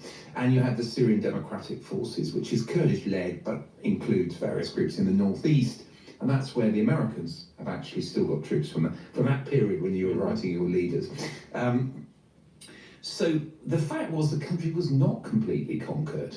And HTS was busy, they had a lot of money from Qatar, they had a lot of support from Turkey, retraining, rearming, training their people to do things like, first-person view drone attacks, where, the operator either wears goggles or sometimes even uses their smartphone to fly, explosive devices through windows or into bunkers, or we've seen a lot of it in Ukraine. Yeah. But all of that kind of stuff. And they were ready to launch a much more effective attack on the Assad forces. And then, as I say, when that fell on Aleppo, we suddenly thought, this could all go, and indeed it did. Look, HTS then, who we understand now to be more or less leading Tahrir al-Sham, yeah. Who I suppose one shouldn't describe as rebel forces anymore, because they're no longer rebel forces because they've taken over. But what do we know about them? The US and the UK describe them as a terror organisation still. How much should our celebration at the fall of Assad be mollified, moderated by the thought that actually this could be somebody quite alarming taking over? Well, look, I think... This is how we made our workflow better than ever with Monday.com. It gave our team one centralized workspace where we could easily manage all... I think there is an inevitable tendency for some of the analysts, some of the Middle East specialists to do sort of yes, but at the moment. Let's just allow ourselves a few days of sharing the joy of Syrians who've seen this hated system come down. I mean, if you think about the civil war, you know, catastrophe on such an enormous scale, the better estimates of dead are over 600,000. 15 million people lost their homes. And now we see these extraordinary human stories. I mean, something like the Count of Monte Cristo or something, a wizened, bearded man led from a cell who's been in there for 40 years. Yeah. Or I just was reading another story this morning about a guy who'd gone off to take his medical exam 13 years ago and never come home. I mean, this is Ceausescu level, but beyond, right? Oh, it's beyond. Yeah. It's beyond. I mean, tens of thousands of people detained, many of them, of course, murdered during those years that they disappeared. Families never knew anything. So we've got this joyous moment, and of course, all of the different armed factions will try and share in that. But then you come back to this irreducible fact that HTS, this Islamist organization, provided the hardcore of the victorious forces and particularly triggered that process in Aleppo. And then, yes, there's all sorts of other people, there's Jordanian-supported rebels in the south. And by the way, a bit of the history there, British Special Forces being involved with them as well. And then you've got the American-supported Syrian Democratic Forces in the northeast. And and you've even got the remnants of Islamic State. So HTS had its origins in Al-Qaeda. The jihadologists can trace a kind of, to be flip about it, slightly life of Brian. Let's put on our common sense hat, because I have a Detroit Tiger hat on, right? HTS is an offshoot from Al-Qaeda. Yeah, it's going to turn out really well for Syria. Judean Popular Front type evolution between the different jihadist groups, in which, of course, as is the case in many of these out there ideologies, the internecine battles are often the bitterest and most the ideological battles between the different forms of Salafists. Those are Islamists who believe in taking things back to a sort of medieval almost code of rule and basing everything around Sharia Islamic law. Those were some of the bitterest fights. And so you had these splits, you had Al-Qaeda, you had Islamic State, and you had this other organization which ended up being called the Nusra Front, Jabhat al-Nusra, under the leadership of Abu Muhammad al-Julani, this man who now is effectively the leader of Syria and made this amazing appearance at the Umayyad mosque in Damascus yesterday, this very historic place. And he has a $10 million reward on his head, still, from the Americans. HTS, as you say, is still prescribed as a terror group because it grew from, as it were, the spare rib of Al-Qaeda. And at the same time, everyone around the group is trying to say, look, this is a victory for all Syrians. We're not going to, mistreat minorities. And obviously, certain minorities were key to the support base for Bashar al-Assad. And they're trying to say, look, we're going to take this easy and respect differences. Now, you might argue that, for example, a group like Hezbollah in Lebanon has long, in certain ways, certain quite interesting ways, respected the fact that Lebanon is a multicultural, multi-ethnic type of society with different beliefs. So maybe that there's some grounds to think that at least they buy the arguments and at least they know what ought to be done. I love the idea of Lebanon being this positive civic model that perhaps Syria could aspire towards, but I see what you're saying. It's that the more religious. Are you ready for Astound's biggest deal ever? Lock in award-winning gig internet for as low as $45 a month. Plus, get a $300 gift card. No, it's that the more religious forces, whether they're Shia like Hezbollah or some of the more extreme Sunni religious forces, understand that in Lebanon, there's a sizable Christian population. You can't insist on an alcohol ban or on all women being covered, that type of thing. That's how things have worked themselves out in Lebanese society over the years. And of course in Syrian society, the old regime, the one that's fallen, was part of this secular Arab nationalist Ba'athist ideology, which always said, no, you've got the freedom to choose your ways. Anyway, look, I think short term, the big challenge with this terrorist designation and the reward on Giuliani's head is going to be one for Western and other Arab governments. So do you deal with them? Because... well, let's broaden this out a bit to the general geopolitical picture, for which actually Joe Biden has been incredibly helpful, because President Biden gave a speech, I think, yesterday, and he painted a picture of America's enemies generally having been weakened by all this. For the first time ever, neither Russia, nor Iran, nor Hezbollah could defend this abhorrent regime in Syria. And this is a direct result of the blows that Ukraine, Israel have delivered upon their own self-defense with unflagging support of the United States. So the message there is pretty clear that this is not just the Syrian opposition rising up and finally overthrowing the dictator. This is also the result of what's been happening between Israel and Hezbollah, what's been happening between Ukraine and Russia. This is part of the great geopolitical struggle. What do you think about that? Well, I think it's justified in the sense that if you go back to that civil war period and Assad's conquering of most of the country with very brutal methods, the truth is that the Syrian armed forces, mainly conscripts, were never any good and could never fight very well. They had a couple of elements, this 4th division that Bashar al-Assad's brother Maher was in charge of, and something called the Tiger Forces, probably just a few thousand soldiers. In all, maybe.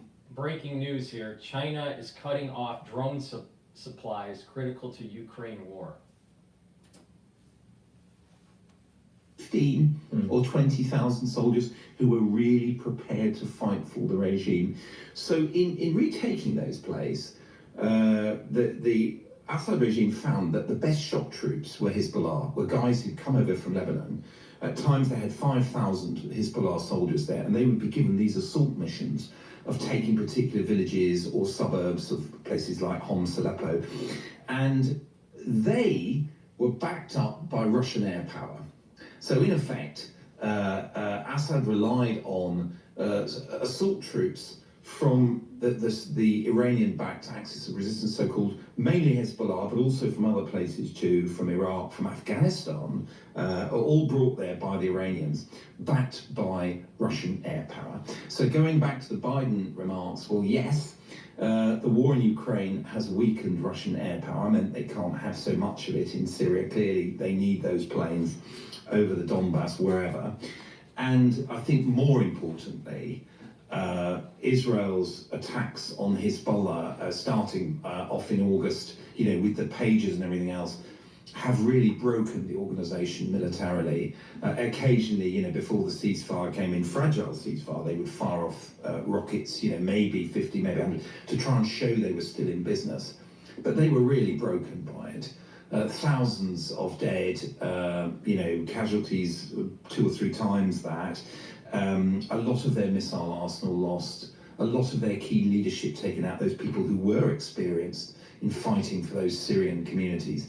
And I think once it was clear, I was saying on the Times podcast the middle of last week that one thing was clear at that point was that Assad wasn't going to get Aleppo back because he'd lost those shock troops and the Russian Air Force and stuff like that, those key enablers of victory.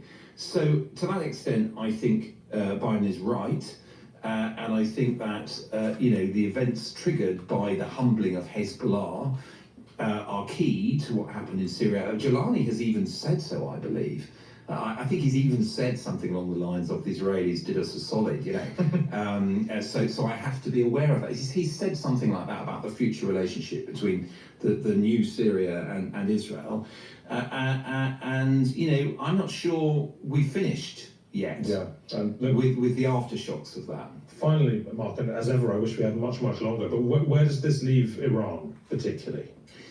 In a very problematic place. You've got a radicalized section of the Revolutionary Guard who is smarting from what's happened with Israel, now of course what's happened in Syria, who wants Khamenei, the supreme leader, to do more to fight, so to be punchier. And you've got a lot of the leadership that think, well, no, we've had some serious reverses here, we need to consolidate and think carefully about what we do next. And of course you've got the Iranian public, which will have drawn lessons about the ability of people to defeat the Revolutionary Guard and the regime more widely. Alrighty, that's Times Radio. Before we go back to Bloomberg, I want to do a market recap here. The S&P 500 is trading at 6,066. The VIX is at 1371. The Euro USD 1.057, so it's stable. Oil is trading at 68.50. Bitcoin long ETF BITO is trading at 25.23. It's down today by about 88 cents per share. And the USD yen pair is trading at 151.07. So dollar strengthening relative to the yen. Please help support my work by going to the store, the-studio-reykjavik.com, and get the multivitamin that I have. This is an easy to digest multivitamin, and multivitamins are very important as cofactors for enzymatic activity. That allows for the cells to perform properly, and it's a great way to get healthy, all right? And again, this is easy to digest. A lot of multivitamins aren't easy to digest. So please, go to my store, the-studio-reykjavik.com, and get this very high quality multivitamin. Should be part of your daily stack. A great way to lessen the stress on your pancreas is to take digestive enzyme complex. When we get older, unfortunately, our pancreas starts to age, and it doesn't function as well. It doesn't secrete as well the enzymes it needs to. So to break up those carbohydrates, proteins, and lipids, take the digestive enzyme complex. That way, it's lessening the load on your pancreas, and you're breaking down your nutrients, and you're able to absorb them better. If you work out,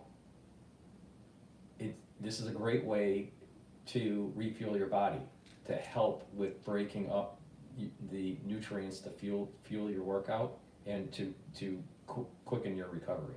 So please go to the store and get the digestive enzyme complex. It's a very high quality product.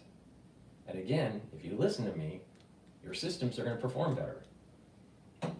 Or, just be granny, fall, when you're, at age 75, break your hip and die in 3 days. It's up to you. And get the probiotic. I have it in 2 different forms. I have it in the veggie cap form, very high quality probiotic, or in a powdered form. Now, I usually use the powdered form because I just mix it with my hummus with all the other powders, and then it's a great way to just, fuel my body during lunch. I take it during midday, all right? But it's up to you when you take it. But go to my store, get the probiotic in veggie cap or in powdered form. Bring down that inflammation in the gut. That helps with your immune system, and it helps to heal the inner lining of your gut. You'll be able to absorb nutrients better. Your metabolism will be better. You'll have a faster metabolism. You're going to have a better communication with your liver. That help. The liver is a major detoxifying organ system, and the communication between your gut and your brain. You're going to have more mental acuity, more mental clarity, and a better mood. Your mental mood will be better. If you're chronically inflamed, you're not going to be able to think as well. You're not going to be in a parasympathetic mode. You're going to be in a sympathetic mode if you're chronically inflamed. That's bad. You want to be in a parasympathetic mode. So go to my store, the-studio-reykjavik.com, get the probiotics, powder or the veggie cap form, both very high quality. Take it, improve your gut health. All right, what's going on in the news? Again, you can follow me on X Spaces. Don't be afraid to raise your hand, request to be on the mic and ask a question, or tell me what you think is going on with the economy, or with what's going on in Syria, or what's on your mind. Don't be afraid. This is supposed to be interactive, all right? I'm doing this as an interactive show, so please go to X Spaces and on my feed, my X feed, and raise your hand and request to ask a question. Don't be afraid.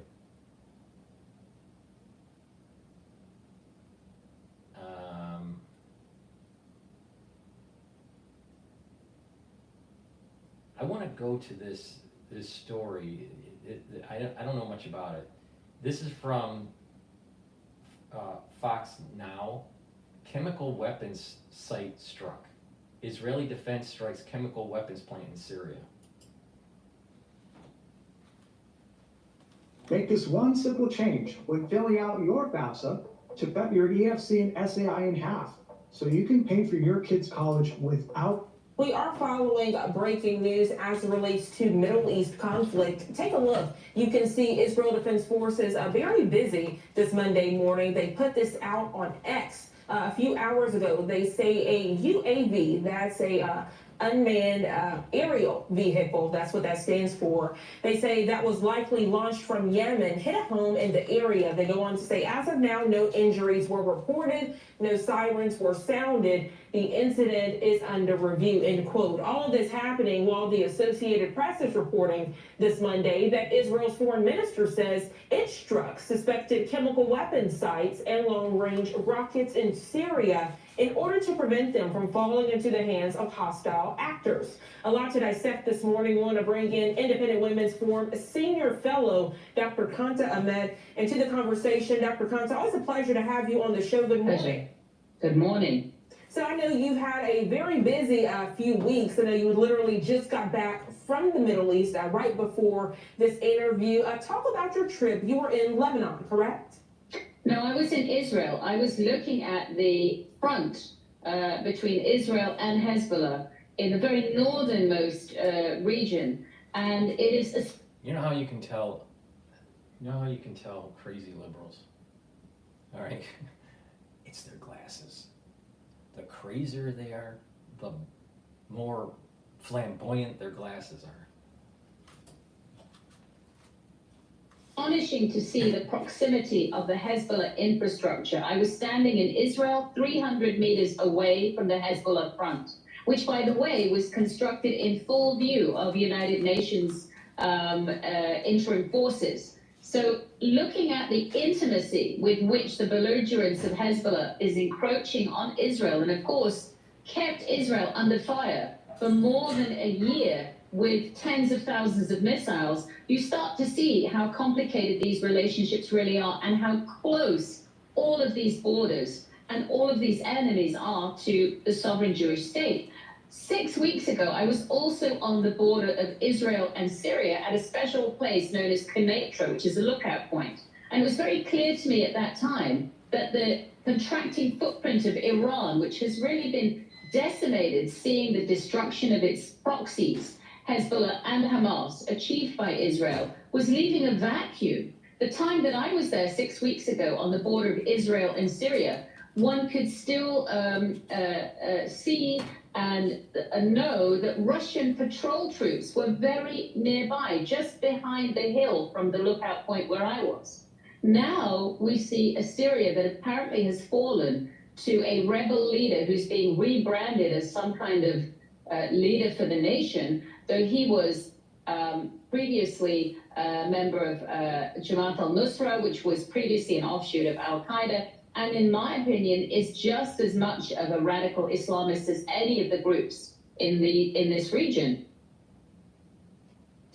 Thank you so much for that detailed analysis there, Dr. Conto. So a lot to dissect, because I told you when we were in break, it seems like every time we speak, a new conflict has come about. I know when we were further at first looking at the very latest in Yemen, we were looking at the Houthi rebels. A lot of questions this morning about that organization and how that relates or does not relate to the Assad regime. Could you provide that perspective, please?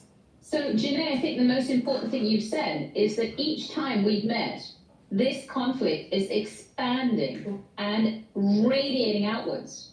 It was triggered by October 7th Hamas assault on Israel. That led to a war, a defensive war of Israel against Hamas. And then that spiraled outwards because Hezbollah got involved, and that led to a front in Lebanon. Now we're seeing a front in Syria. Mentioning the Houthis, these are a Shia offshoot, a Zaidi Shia offshoot. They are very strongly aligned in allegiance with Iran. They've been financed by Iran. They control critical areas in the south of Yemen that strangle and bottleneck the Red Sea. And so the entire Red Sea has been at the mercy of their actions. And as you can see, they have drone capabilities. The international community was blind to cope with piracy in the Red Sea and join and make a coalition and fight piracy, but they've been absolutely inept at trying to control and push back these terrorists, they're a designated terrorist group, from disrupting the Red Sea. The first order of business for President Trump when he comes into inauguration is to first reopen the Red Sea. It's the world's most vital arterial maritime corridor. So that has to be more than just posturing with our warships. That group has to be defanged. Number one, financing from Iran has to stop, but actually bombing their installations and removing them from the arena so that they can not disrupt the rest of the region. I'm not aware of links between the Houthis and Syria, but I'm not deeply expert on that, so I could be mistaken. The situation in Syria leaves everybody in the region on edge, including Iraq, which is, of course, governed. Breaking news. Daniel Penny acquitted in New York subway death of Jordan Neely. Breaking. A federal Iraq in Baghdad, but has been proxified by Iran for decades in the vacuum the United States led. So there is a very powerful Iranian militia army that controls every checkpoint in federal Iraq. Only the northern Kurdish Iraqi region is autonomous. And Turkey absolutely anticipated this. Many of the Western commentators are shocked at the developments in Syria. It was very... Really? Where else are you going to go on YouTube where your favorite news pontificator is eating his lunch? This is PNN. 3 or 6 weeks ago, Turkey was already calculating the vacuum left by a retreating Iranian footprint, and they wanted to secure that northeast corridor. That's where they will confront Kurds that control the Kurdish area of Syria, but also the northeast corridor is the breadbasket of Syria. It's also where the oil assets are. It's very strategic. And Turkey is planning to relocate the 3.5 million refugees it took from Syria back there. Many people are wanting to go back to their own country and already crossing the border in there. It's yet to be seen, and my fear is, as Libya collapsed, as Saddam Hussein collapsed, are we going to get into another insoluble sectarian war, which will attract foreign fighters? And that's my fear. And that's why you see Israel is moving to secure its defensive positions in exactly those arenas in the Golan Heights that I was visiting. And Assad had astonishing chemical warfare. Let's not forget, he is the monster of our age. Barrel bombing his civilians, chemical warfare on his civilians. There are countless tens of thousands of Syrians in underground prisons. His record of torture, including torturing people when they were alive, organ harvesting people when they were alive, is well documented. So we just don't know how this is going to unfold. A lot of unanswered questions this Monday morning, Dr. Kansa. And one thing that you said that stood out for many of the viewers is about the fear and the people fleeing. I found this shot that I routed in so we could both look at this together and dissect it. You literally see droves of people standing there at that security clearance and at that border crossing. The question is, where can you flee when there's so much conflict there in the Middle East? If we look back at the conflicts with Hezbollah that we spoke on at the onset of this interview, we do know that Israeli Defense Forces told many people to evacuate before they began their ground incursions. But the question is there even a safe place? As we know, the conflict out in Gaza continues, the conflict with Lebanon, and then now we are seeing with Syria. So let's be very precise on this. The conflict with Hezbollah, Israel is with Hezbollah. It's not with the Lebanese people. It is very different. The Lebanese people, even though they were deeply distressed, some civilian lives have been lost, they were free to escape into the rest of their nation. They were not in a closed enclave. In Syria, it's not clear where, if further conflict is going to be. This self-appointed leader, al-Jilani, now calling himself President Ahmed of Syria, is stating that it'll be a peaceful transfer, but we don't know. And also, the collapse of Syria is even more devastating for Lebanon, because Lebanon, which already had a very fragile economy, corrupted by the black market, by terror financing, by financing with the drug industry that would come from Syria, that has almost nothing to hold on to now. And Syria is now in this state of flux. So it's quite likely that we're going to see population influxes. Getting back to Israel, there are still 143,000 Israelis internally displaced in Israel.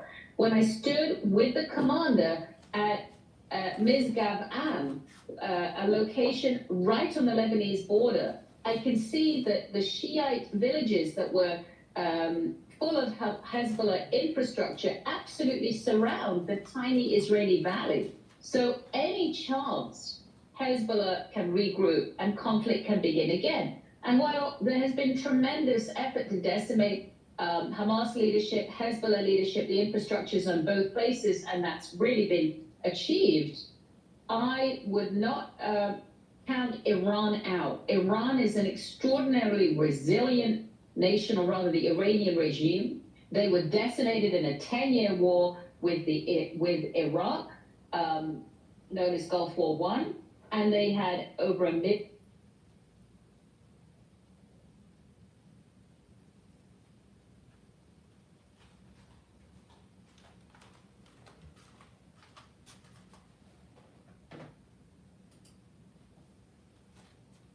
lives lost, and they came back to create this international proxy arena, which has disrupted the wider Middle East. So nothing is certain at the moment. I think Israel is taking very sensible defensive measures in its northern borders to protect against any fallout. I do think there are going to be many Syrians that are living in Turkey that are going to be thrilled to get back into Syrian territory. What they find there and how they will be governed is yet to see. And many, and in fact, the first instinct I had is this very much reminds me of the fall of Kabul and how the Taliban achieved a domination over the country in a few days.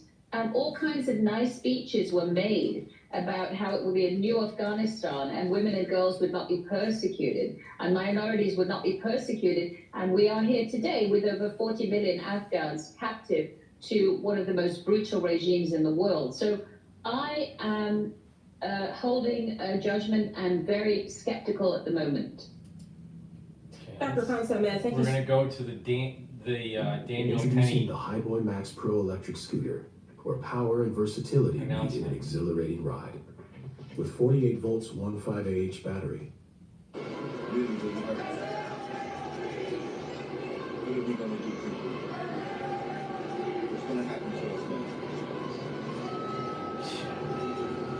This is bullshit. This is bullshit. All right. So Daniel Penny, I think this is a live feed from Raw. You know, live now. All right. Daniel Penny is acquitted, and you're gonna start hearing that, oh, it's the black community that's being targeted, you know, by white males that are Marines, you know. Potentially, I don't think it's a high probability, but potentially this may, you know, cause some sort of protesting with the BLM movement. All right? But the reality of the situation was you had an out of control person on the subway, and someone decided to try to neutralize that person. So no further harm can take place on the subway. People don't realize, especially in suburbia, the subway system is extremely dangerous in New York. All right? That doesn't mean every train and every car on a train, you know, something's gonna happen. But you travel on the subway system every day, at least once a week, minimum, you're gonna see some sort of conflict going on that could lead to something like this. Doesn't mean that it will lead to something like this, but it could lead to something like this, at least once a week. The problem. And so you have the black community that's going to try to spin it as this is a miscarriage of justice. You know what was a miscarriage of justice? Lawfaring by Bragg, the DA, to try to demonize someone that was trying to neutralize an individual that was having unsafe behavior that could lead to harm on the subway system. Daniel Penny did the right thing. You know, neutralize the individual. Now, I'm sure Daniel Penny didn't want to kill him, right? You know, the chokehold killed the individual. But the thing is that you can't have these people running around causing havoc and harm on the subway system and not have someone step up and try to neutralize the perpetrator. So the way they're going to spin it is this is a white against black kind of thing. They always do it. They always do it every year, every year. We can stop it is to stand together. Those of us who are against what happened, we have to speak up. We can't treat this just like another news story, not another press conference.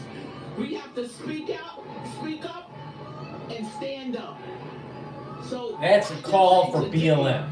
We did not get justice once again. See? And I am saddened. I am truly saddened by this situation because it keeps on happening and no one is standing accountable for their actions. So that means that any civilian could get on the train if they feel threatened and they could choke someone out and they're going to get found not guilty, just like today. This sets a precedent. And we can't let this happen. There was evidence that Neely was out of control. If the police can't do it, the civilians can't do it either. And I just want you to stand with this family. This family needs you right now. No.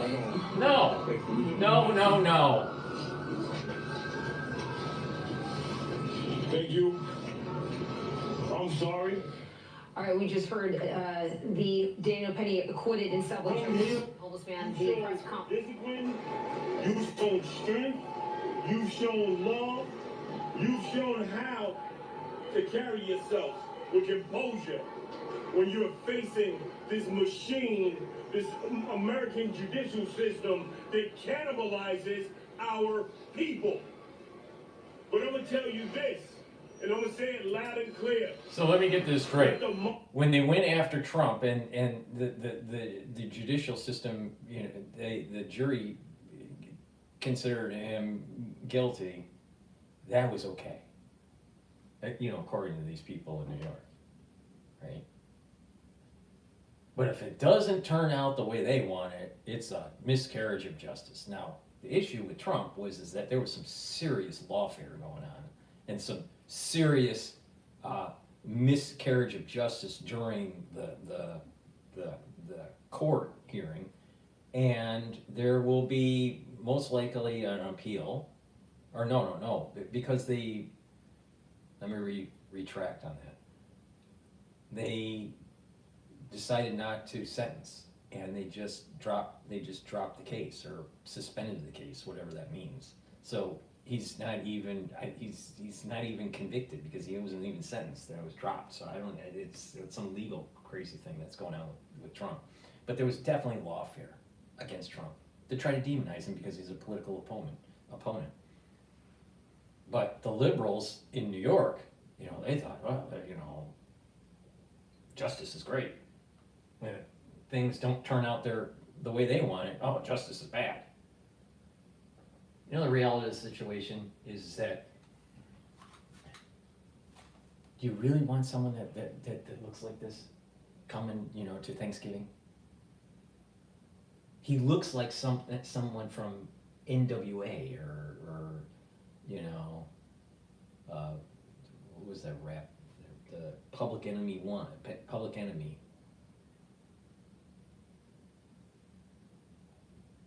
You know, there's a time to just realize you got to make the bed, pull up the pants, get educated, brush your teeth, and be productive in the society. And stop calling for burning down the town. Stop calling for activating BLM.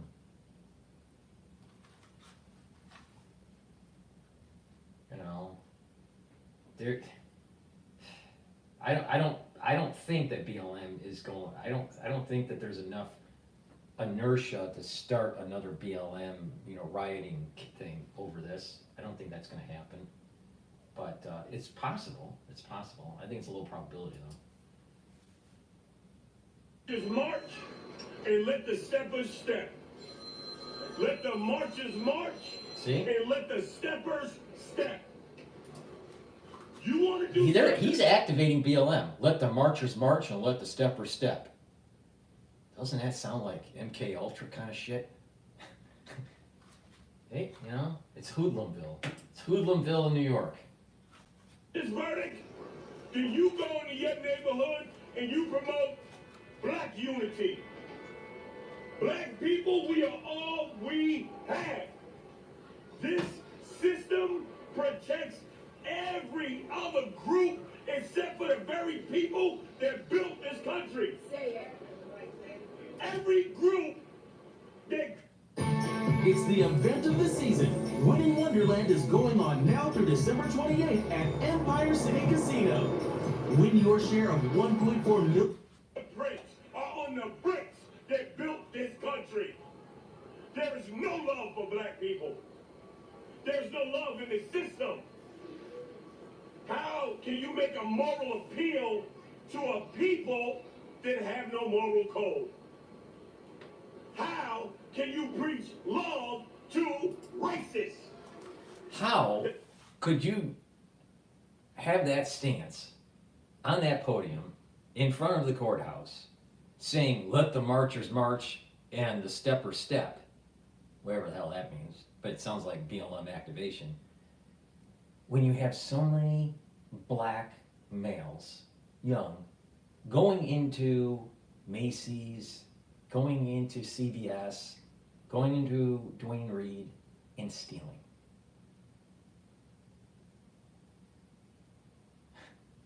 Really? Really? They're not a paragon of virtue. A big part of this is socioeconomic problem. It's not about racism, it's about the economic problems in inner cities. But the thing is they want to make it into racism and activate BLM. And all of a sudden, Trump gets into the White House and now he's dealing with a BLM uprising. Funded by Soros and who knows, maybe Lockheed Martin. Dr. King killed. How can you promote love to a nation that is built on death and genocide? That's right. What we preach is unity, black unity. Stop begging this system to justify our lives. Stop begging this system for justice. When things happen to you. Was Neely unsafe in the subway? Yes.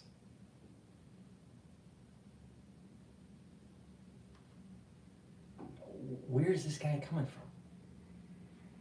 It's amazing to me. It's amazing to me. They're trying to activate BLM. That's exactly what it is. You step up and defend yourself. Just like everybody else seeks justice on their own. So what's going to happen?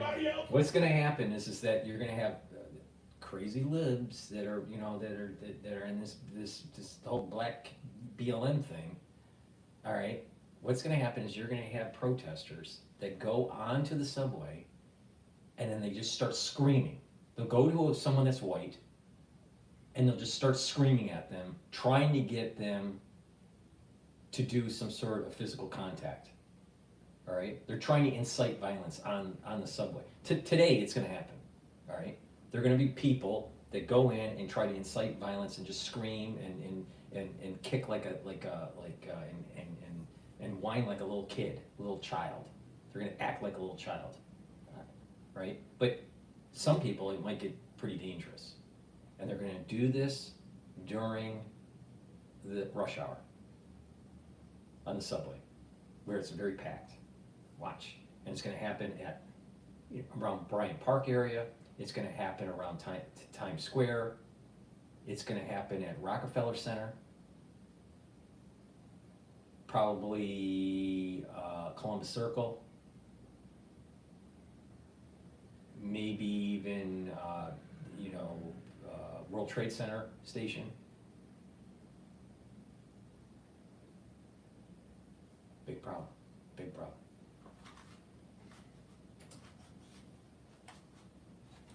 Vigilantes?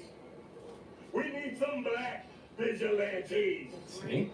See? People want to jump up and choke us and kill us for being loud. How about we do the same? See? See? He's activating it. He's activating BLM. I'm tired. I know you're looking for us to be like, oh, go and march. Go and march. No. This weekend, I want you to hold a community event everywhere from the Bronx to Houston to Seattle to Florida. Black people hold community events and talk about what you need. And talk about how to fix your issues. If the black politicians come, don't let them in. If they come, do not let them come and take over your fight for justice. Why? Because out of all the black politicians who said something about this initiative... See what I mean about Gotham? See what I mean? It is just a complete fucking shithole.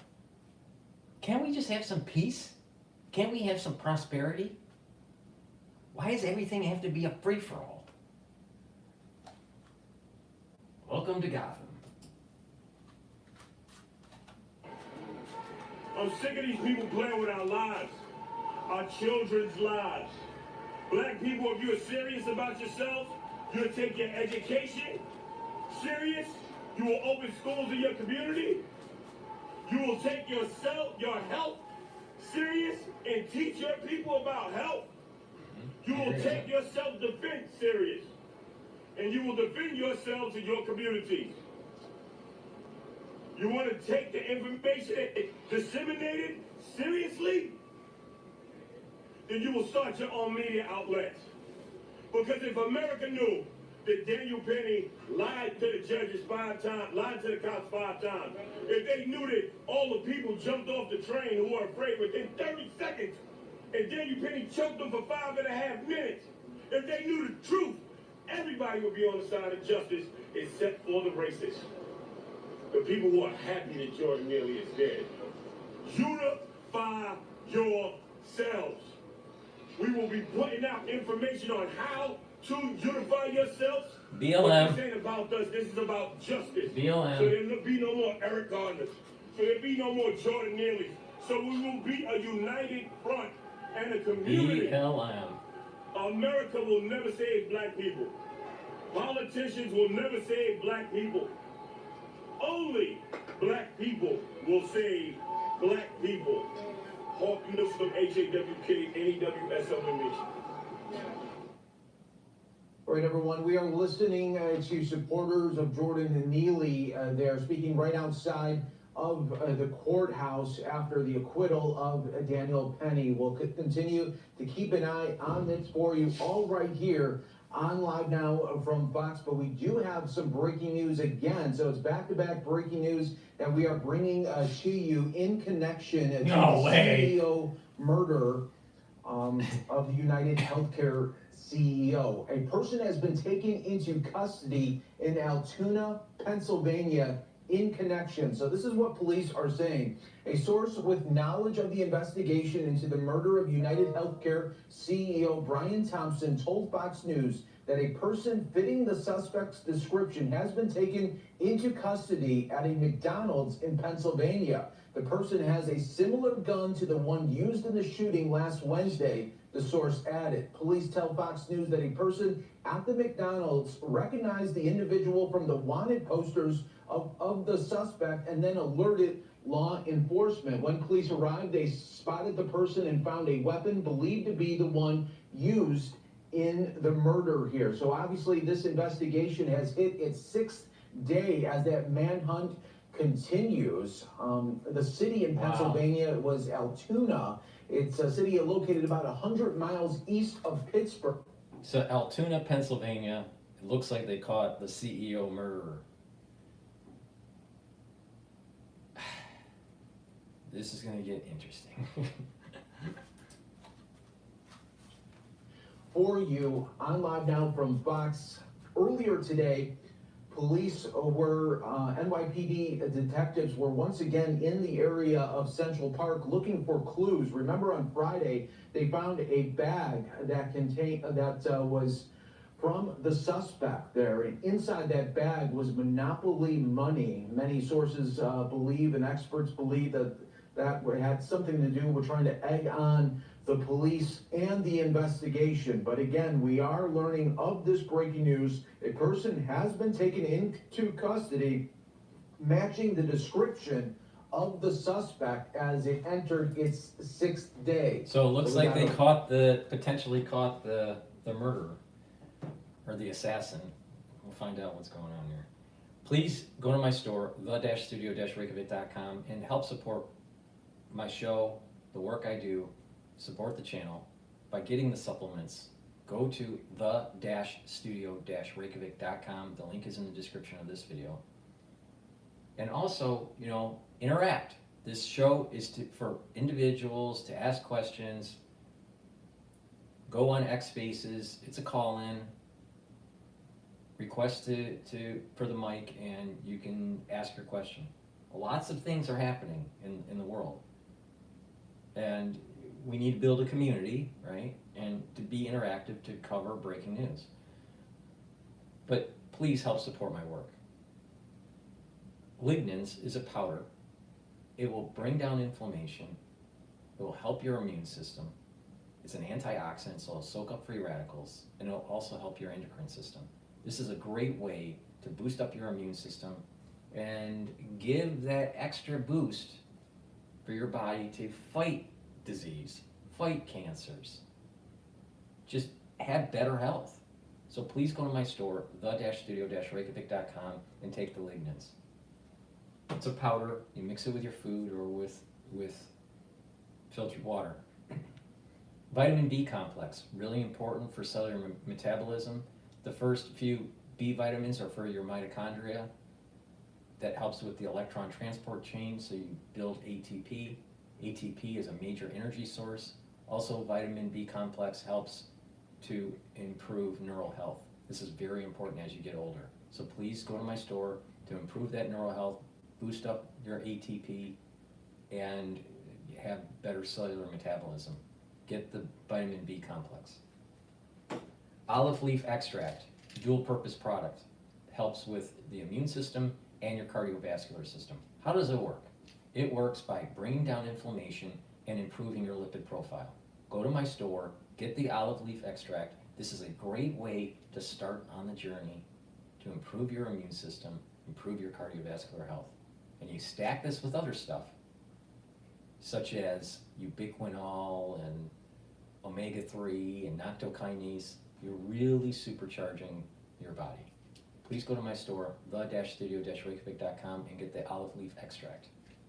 And lastly, Myotrol. Really important to improve your muscles. All right, earlier in the show I talked about how important it is to build muscle, especially when you get older. Myotrol helps you to build muscle and to maintain muscle and improve your mitochondrial health.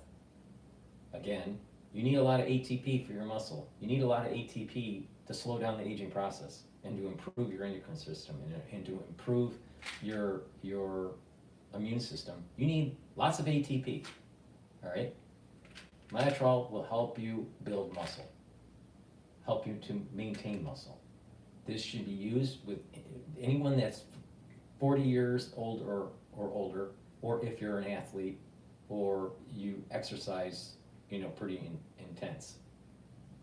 If you are an athlete or you exercise with a lot of intensity, take this as a supplement and you're going to recover quicker and you're going to see gains in musculature. Please go to my store, the-studio-reykjavik.com, get the Myotrol. This is for people that don't work out, and it's really good for people that do work out. Please go to my store, the-studio-reykjavik.com. Improve your muscle mass. It's a major issue with people that get older. They atrophy and they start having problems. You can stop that. Work out a little bit. Do a little bit of resistance training. Take Myotrol.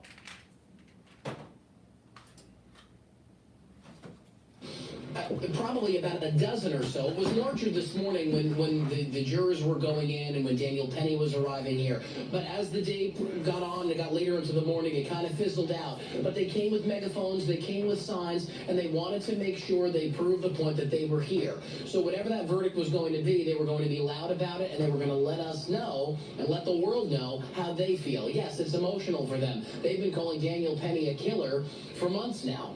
And for them to hear this news, it's still unsettling, and there is... How's the way they act right after the verdict in front of the courthouse than any other day? They always raise their voice to try to get attention.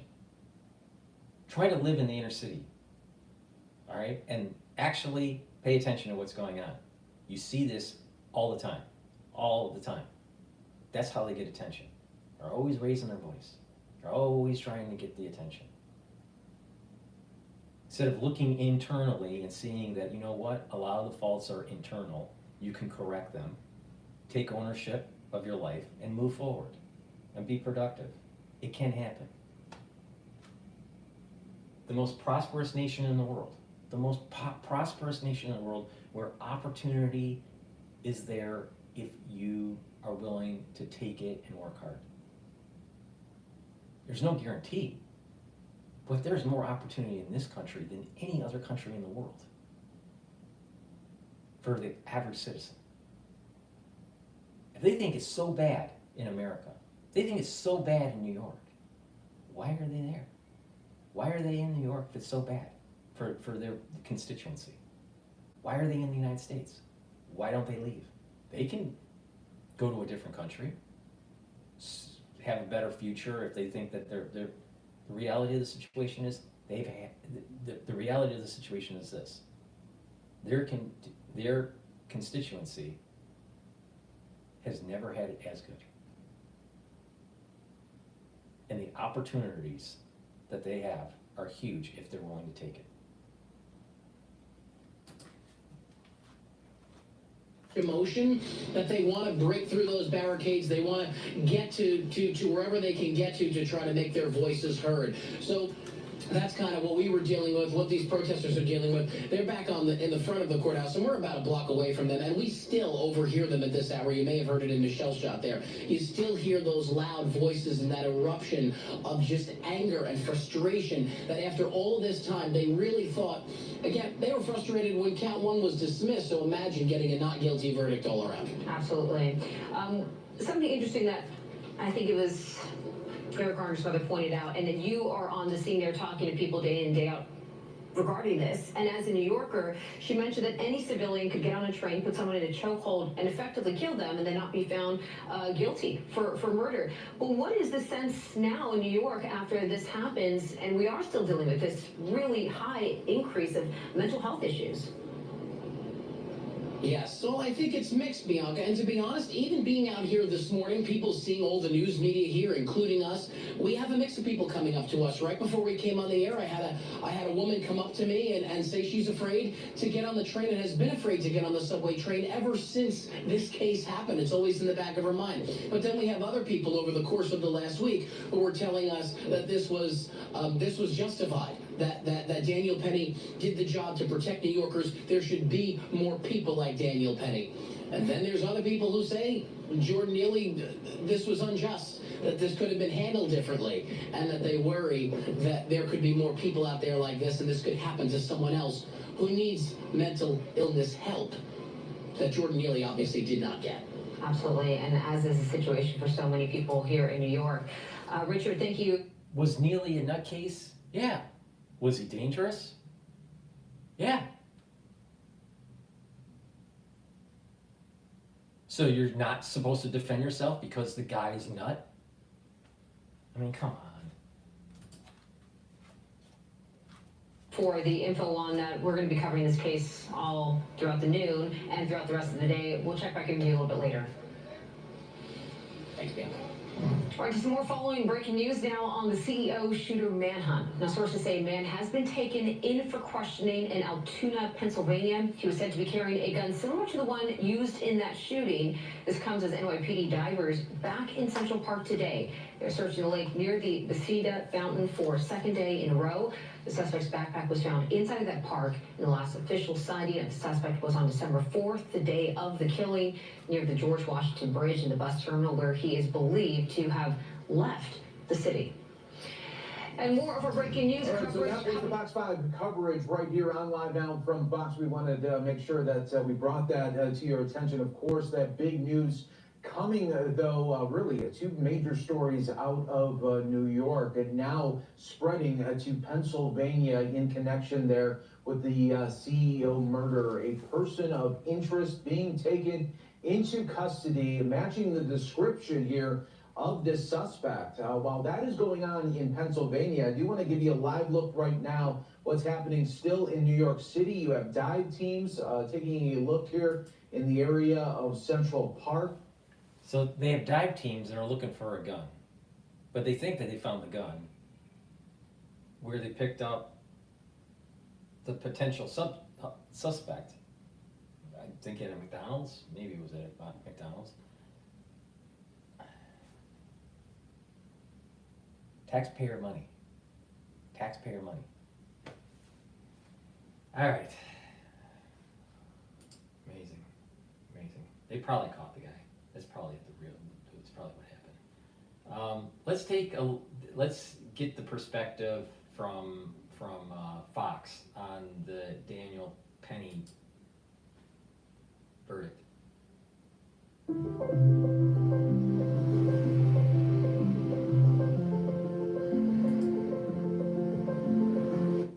Breaking news. The jury has reached a unanimous verdict in the case of Daniel Penny.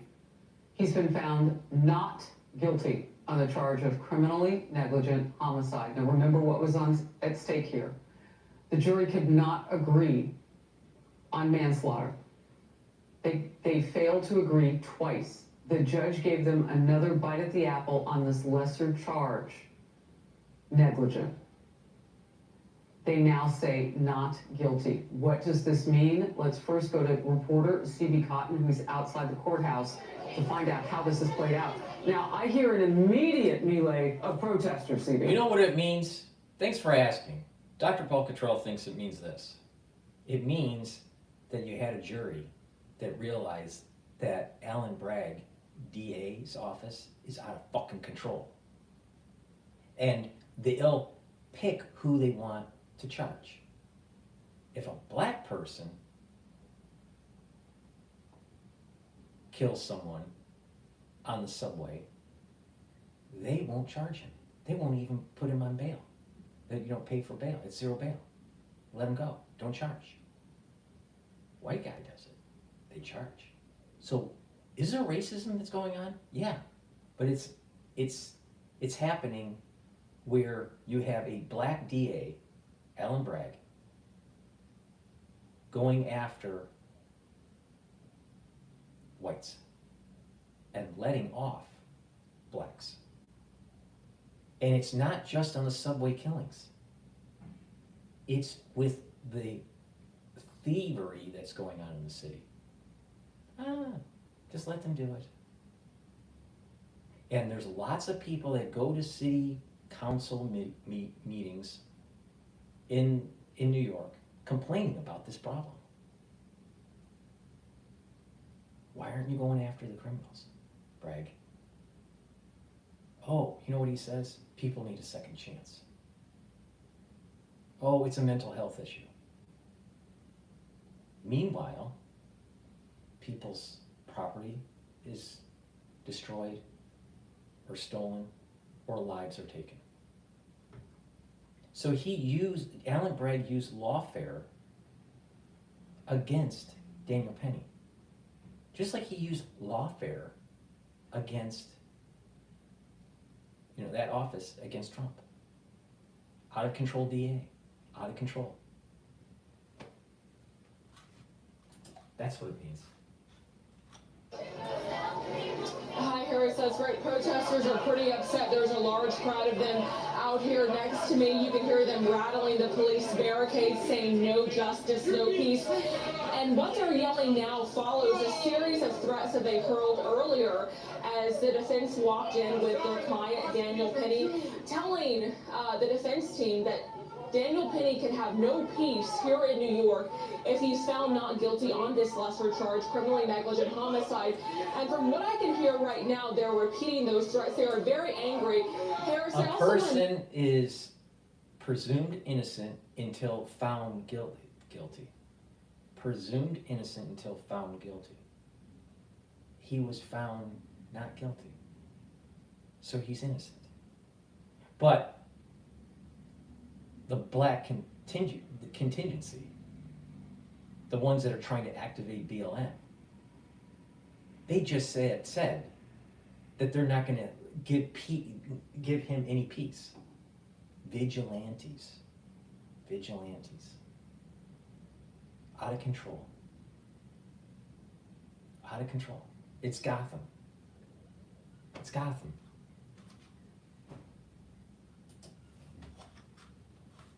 And there were a couple people here this morning to support Daniel Penny, but the anti-Penny crowd far outweighs them, and they seem pretty upset. We're seeing police officers come out here in droves to try to keep the two groups separated for now. But I'm looking at our notes from the courtroom, and it seems like this is the first time we've seen some real emotion from Daniel Penny. His attorneys told me this morning that this trial has understandably taken a toll on him. He's been spending time with family and friends to try to stay calm. And our courtroom reporter telling me for the first time she sees him visibly smile, now hearing that jurors have decided he is not guilty of criminally negligent homicide.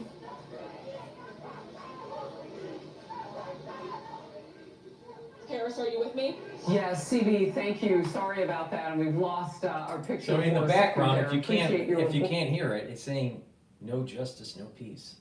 It sounds awfully like what BLM was doing with some other problems that we had a few years ago.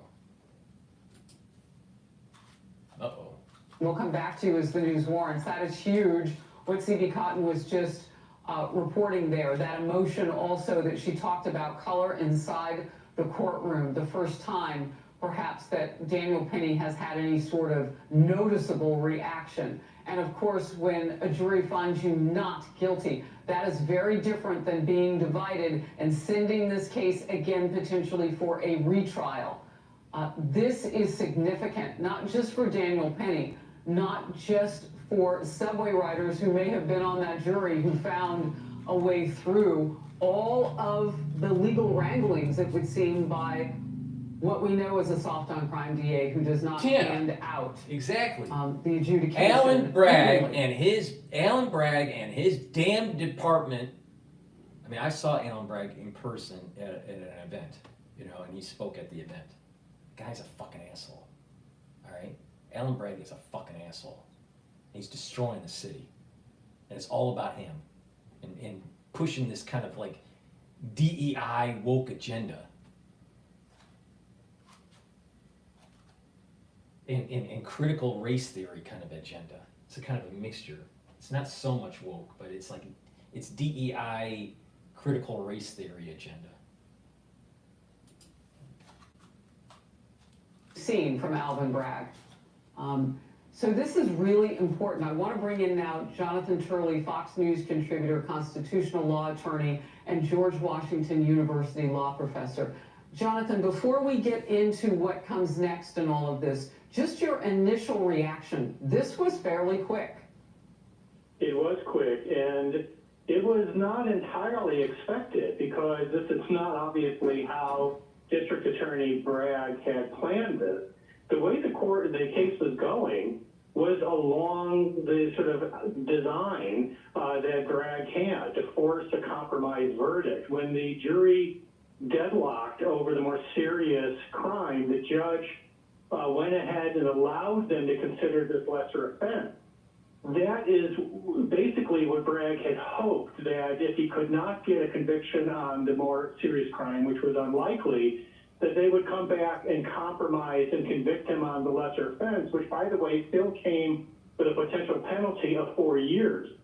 So I think that the most surprised person in that room may be Alvin Bragg, because you have a jury that apparently couldn't agree on the more serious offense, but then they came back and they said, but we do agree that he's not guilty of the lesser offense. So it's not exactly how this was supposed to play out in his view. And you keep in mind that this is a jury that received an Allen charge. And so that's where the court says, go back and try again. It's a favorite charge of prosecutors because jurors often do then produce a compromise verdict, a conviction for the prosecutor. All right. Well, before we do another, let me try to find another video that's dealing with, oh no, you know what? I'm going to go to CNN about the man in connection with the CEO killing that just was posted. Please go to my store, the-studio-reykjavik.com. Help support your health and help support the channel by getting the omega-3. Omega-3 helps with your lipid profile, really important to improve your cardiovascular health. Take this every day, and you can stack it with some items that I am going to tell you now how to stack to help improve your cardiovascular health. Nattokinase. It's fibrinolytic, breaks up clots, but it also helps to improve the lipid profile, and it's stackable with omega-3. So go to my store, the-studio-reykjavik.com, and take nattokinase. I have added this to my stack on a daily basis to lower LDL levels and raise the HDL levels. So nattokinase lowers bad cholesterol and higher good cholesterol. Vitamin K2 and K7. This is a dual purpose product. This will help with your cardiovascular health, but also help with your bones and your joints. Really important. And you stack it with vitamin D3. Vitamin D will help to absorb calcium. It's a gene expression cofactor, so your cells are expressing the genes that it needs to. And if a cell needs to go into apoptosis, Vitamin D3 helps with that process, especially if it's infected. When you stack these together, you're improving cardiovascular health and bone health and joint health, all right? And when you stack this with nattokinase and omega-3, you're improving your cardiovascular health even more. So taking these two together are really important, all right, to start you on improving your cardiovascular health, but also your bone health. Like I said, osteoporosis is a big problem when you get older. Stop that. You can do it. Do a little bit of resistance training. Build up some muscle and build up some bone density. You can do that with stacking this. All right? Please go to my store, the-studio-reykjavik.com. Take the vitamin K2 and also take my vitamin D3. Stack it. Boom. Dual purpose. All right. What's going on at CNN here? In the beginning, it looked like this. But as you grow, you become lost in a sea of tools and dashboards. We start with breaking news in the case of the murdered health insurance CEO in New York City last week. Police are now questioning a man in Pennsylvania in connection with the killing of UnitedHealthcare CEO Brian Thompson. CNN's Bryn Gingras and John Miller join me now from New York. Bryn, I'm going to start with you. What do we know? So we know right now, Dana, that there is someone that is being questioned by investigators right now in Altoona, Pennsylvania. This person is 26 years old, according to sources telling John Miller. We've learned that they actually got a tip from someone at a nearby McDonald's in that area who said, hey, this guy looks like the person that's in all those photos that have been circulating. And that's how he was brought in for further questioning. And in doing so, according to sources telling John, that they found a lot of evidence that could point in the right investigation for authorities at this point. They found a gun that resembles the one that was used in the murder last Wednesday. They found a suppressor, which is basically another word for a silencer that muffles the sound of a gunshot. We know that was also used in the killing on Wednesday. And they found a number of fake IDs with this person. One of those, according to sources, the NYPD does believe was used here in New York City. Now, also, if you remember, we reported that investigators believed their person who was responsible for this killing used a fake ID to check into a hostel in the Upper West Side of Manhattan. So it's possible that is one of those fake IDs. We've also learned from sources that there were some sort of documents that were with this person that is again brought in for questioning at this moment, and they're still going through all of those paperwork to figure out exactly what is said in those documents. But again, these are significant developments in this case, in this manhunt that has stretched far past New York City limits, and now we know that someone is in custody, someone is being questioned with authorities right now in Altoona, Pennsylvania. Okay, and John, let's go to you. You have so much of this excellent reporting. Add to the color and the context and the information that Bryn just started to give us. So Dana, this starts as a very routine day in a McDonald's in Altoona, Pennsylvania, which has like 3 McDonald's, but an employee there looks at this person and has been seeing on CNN and everywhere else these photos from the NYPD of this masked person with a hood where they're saying, look beyond New York, because we think the person has left the city. And she believes that this person resembles the photos that have been put out. She calls 911, gets the Altoona PD. They respond to the McDonald's. They engage this individual.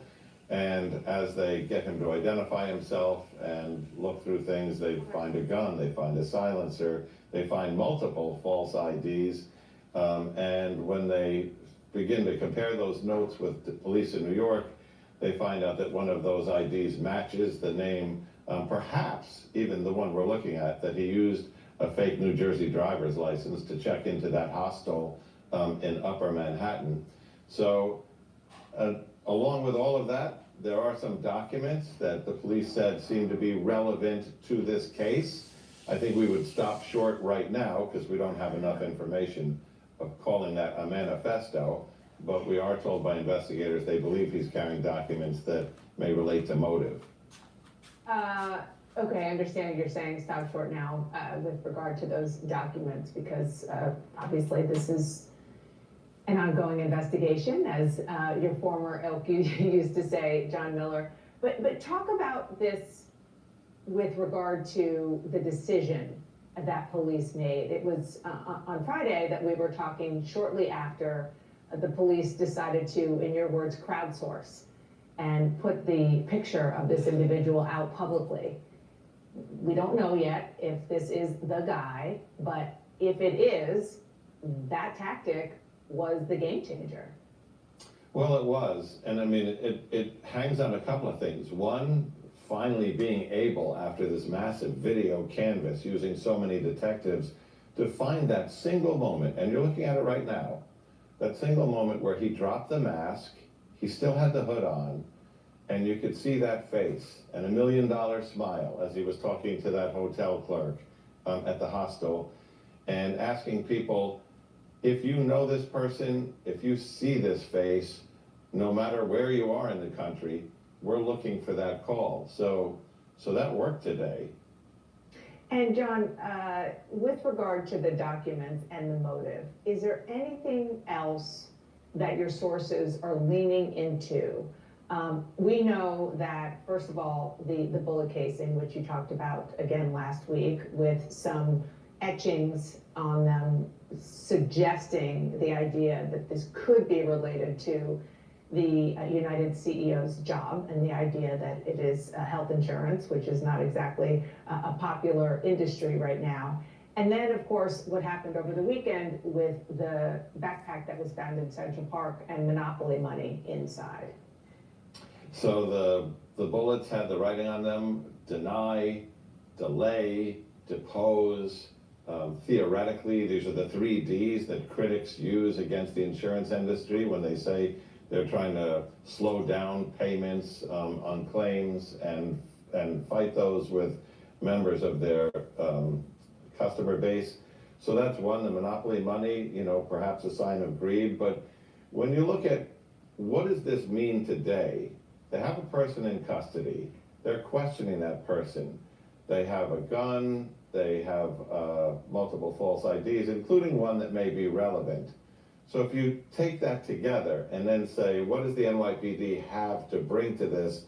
They have DNA recovered from a water bottle that the suspect bought in a Starbucks, and a power bar that they recovered parts of or the wrappers of, and a phone where they have a viable fingerprint. So that's a lot of forensic evidence that they can run against the fingerprints of the individual in custody, the DNA that they will get a search warrant to get from him if he doesn't give it voluntarily. And if in fact he's carrying documents that relate to this, a weapon that may be matched ballistically to the things that were recovered at the scene, including the shell casings and the bullets, this could come together very quickly, fairly quickly, and very solidly in terms of evidence. I don't want to lose sight of the most important thing that you're reporting was found on this person, which is a gun. I mean, Well, that's that right. could be the And I ball mean, game. we talk about the smoking gun. If this gun is ballistically matched to this crime, then the rest of the evidence, will surround that. But that's going to be something that they can determine within a high degree of certainty in a relatively short time.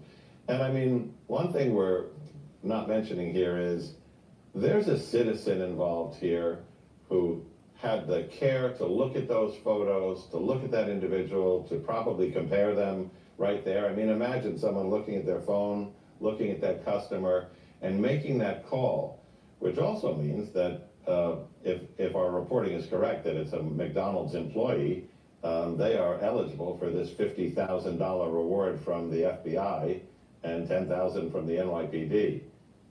Quite a story, absolutely, if this just does pan out to be the actual alleged suspect. Don't go anywhere, John. Stay close. I want to bring now into the conversation senior law enforcement analyst Charles Ramsey and retired FBI agent Dan Bruner.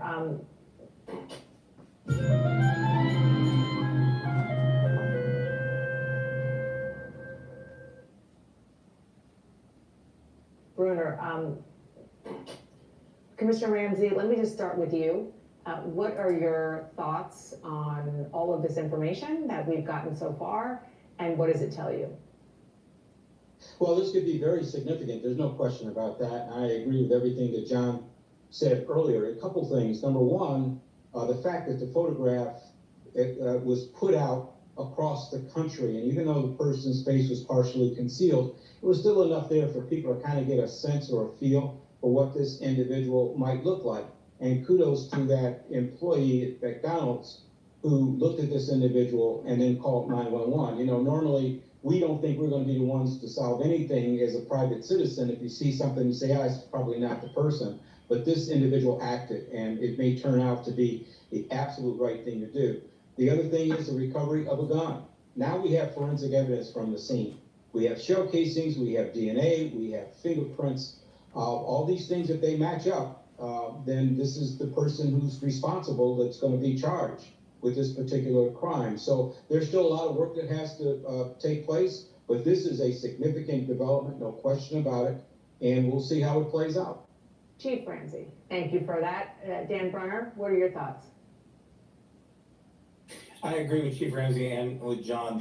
One of the most important things in this investigation definitely was putting the photograph, the information out there, because you're multiplying the number of people that are looking for this individual. Clearly was on the run. He had a step or two ahead on NYPD, and they were behind him, gathering all the evidence.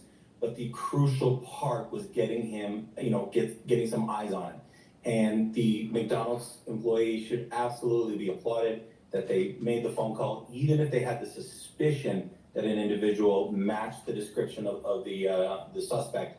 That's the job of law enforcement. In my fugitive investigations, I've had countless number of people who called in a tip that it didn't turn out to be anything, but at least we had tips coming in. Eventually, the right tip comes in, and we've captured fugitives at the FBI just like this, just having someone who randomly looks across the counter and says, that sort of resembles the suspect. Let me call 911, let law enforcement handle it, and that was the right thing to do. Well, we'll see what happens. I think they caught the guy. But if he has a lot of fake IDs, then this was kind of, planned that he probably was going to get out of that state and probably, I wouldn't be surprised if this guy is tied to the West Coast. But I could be wrong, but I wouldn't be surprised. But what's more important is to find out if there was some sort of personal injury that UnitedHealth did to a family member or to him personally. I think it's not just a story of him killing the CEO and evading authorities, but what was the motive? And when you dive into the motive, you're going to start seeing how the medical industry is partially broken because of the insurance companies. Please go to my store, the-studio-reykjavik.com, and get the vitamin C and magnesium. This is a great way to boost up your immune system. You should be taking this every day, and it also helps with your skin. If you're not feeling well during the cold season, take a double dose, drink it with filtered water. NAC is a supplement that I have on my store that I've added to my stack, my daily routine. NAC helps to boost up glutathione levels. Glutathione soaks up free radicals. It's synergistic with C60. C60 is soaking up free radicals one way. NAC soaks up free radicals a different way. All right, but they're synergistic. It's really important to take every day. This also helps to detoxify your liver and your kidney, and it helps to calm the neural system. All right, so take this on a regular basis, boost up those glutathione levels, help with the health of your liver. Really important.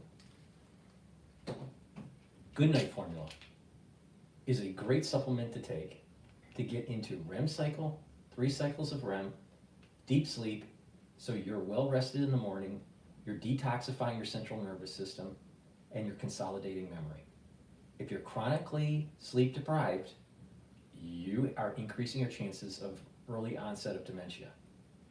because you're building up toxins. In addition, you're not consolidating memory. So please go to my store, the-studio-reykjavik.com, and get the Goodnight formula. And lastly, zeolite. This is a great way to detoxify your body, get rid of heavy metals, toxins, and chemicals. You can take this every day, take a couple drops, just small drops underneath your tongue, drink it with filtered water. Do that every day throughout the year. Or you can detox once or twice a year. And the way you do that is take a few drops, little drops underneath your tongue, drink it with filtered water, do that daily until the bottle is done, and do that once or twice a year. It's up to you, but it is better to just do a daily maintenance. In addition, make sure you filter your water and make sure you stop eating processed foods, because that's a major source of the chemicals getting into your body. Please go to my store, the-studio-reykjavik.com, and get this very high quality zeolite that helps to detoxify your body. All right.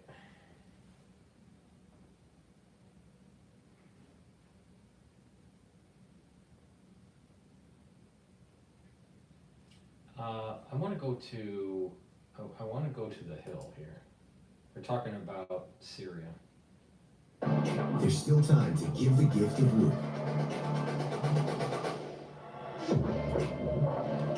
Unlock the help.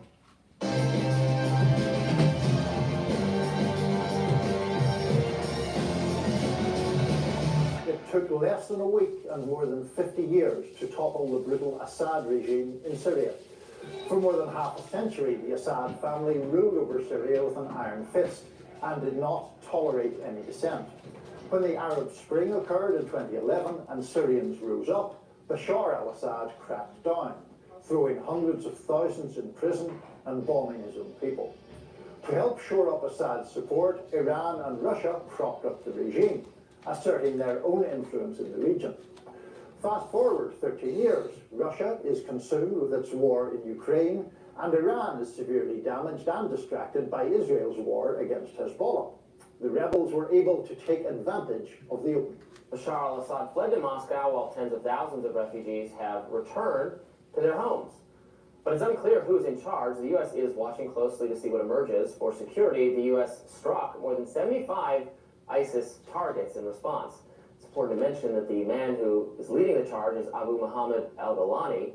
He is someone who at one point did have ties to anti-American forces in Iraq. He's now preaching pluralism and tolerance, but can that be believed? Now with us to explain all of this is Joyce Karam, a senior news editor for Al Monitor. She has covered the region for decades. Welcome to Rising. Great to be with you. So I think there's a lot of jubilation at the Assad regime falling, Assad being a very brutal authoritarian ruler.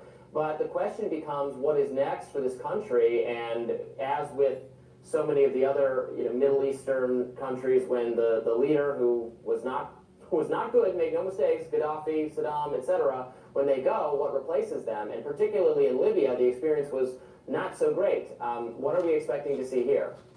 No, for sure. What we're seeing unfold in Syria is truly historic. It's on par with what we see in 1979, the Islamic Revolution in Iran, with other big events in the region, such as the fall of Saddam Hussein. However, you raise an important point. What is next? We don't know yet. That's the answer. This is a transition that's still unfolding. This is a splintered opposition. There are different groups, armed groups in Syria that control different areas. For example, in Damascus, the capital, HTS was not as present there as was the Free Syrian Army and the southern rebels. In the north, we see a mix between HTS and Kurdish groups. So how will this all emerge? It's happening right now. These groups are talking. HTS is communicating with inside leaders and with outside forces to work out the transition, to work out an arrangement that would be hopefully smoother than Libya, smoother than Iraq, but we are not there yet. In relation to that, Joyce, what do you think are the chances of a reasonably stable Syria coming into being? And related to that, what are we to make of this man, Abu Muhammad al-Gulani, someone who I think has been unfamiliar to most Western audiences until very recently, and is now obviously a pivotal figure? What do you make of him? So now, two very good questions. Important to note that Syria has been unstable for the last decade and a half, since 2011, since the uprising and then the war. So the degree of stability is still unclear. It depends on the kind of transition that the opposition groups and the remnants of the Assad regime would agree to. So that's one. If there is an agreement in place, if there is a power sharing structure like we saw in Lebanon, for example, after the war in 1990, that would be very good, the best scenario for Syria. If there is more fragmentation, if there is more infighting, then yes, you're absolutely correct. We're looking closer at scenarios closer to Libya, closer to Iraq. Now, as far as Muhammad al-Julani, what we know about him, he's the head of the HTS movement. He's a jihadist leader. He made his name and his fame after being released from U.S. detention in Iraq.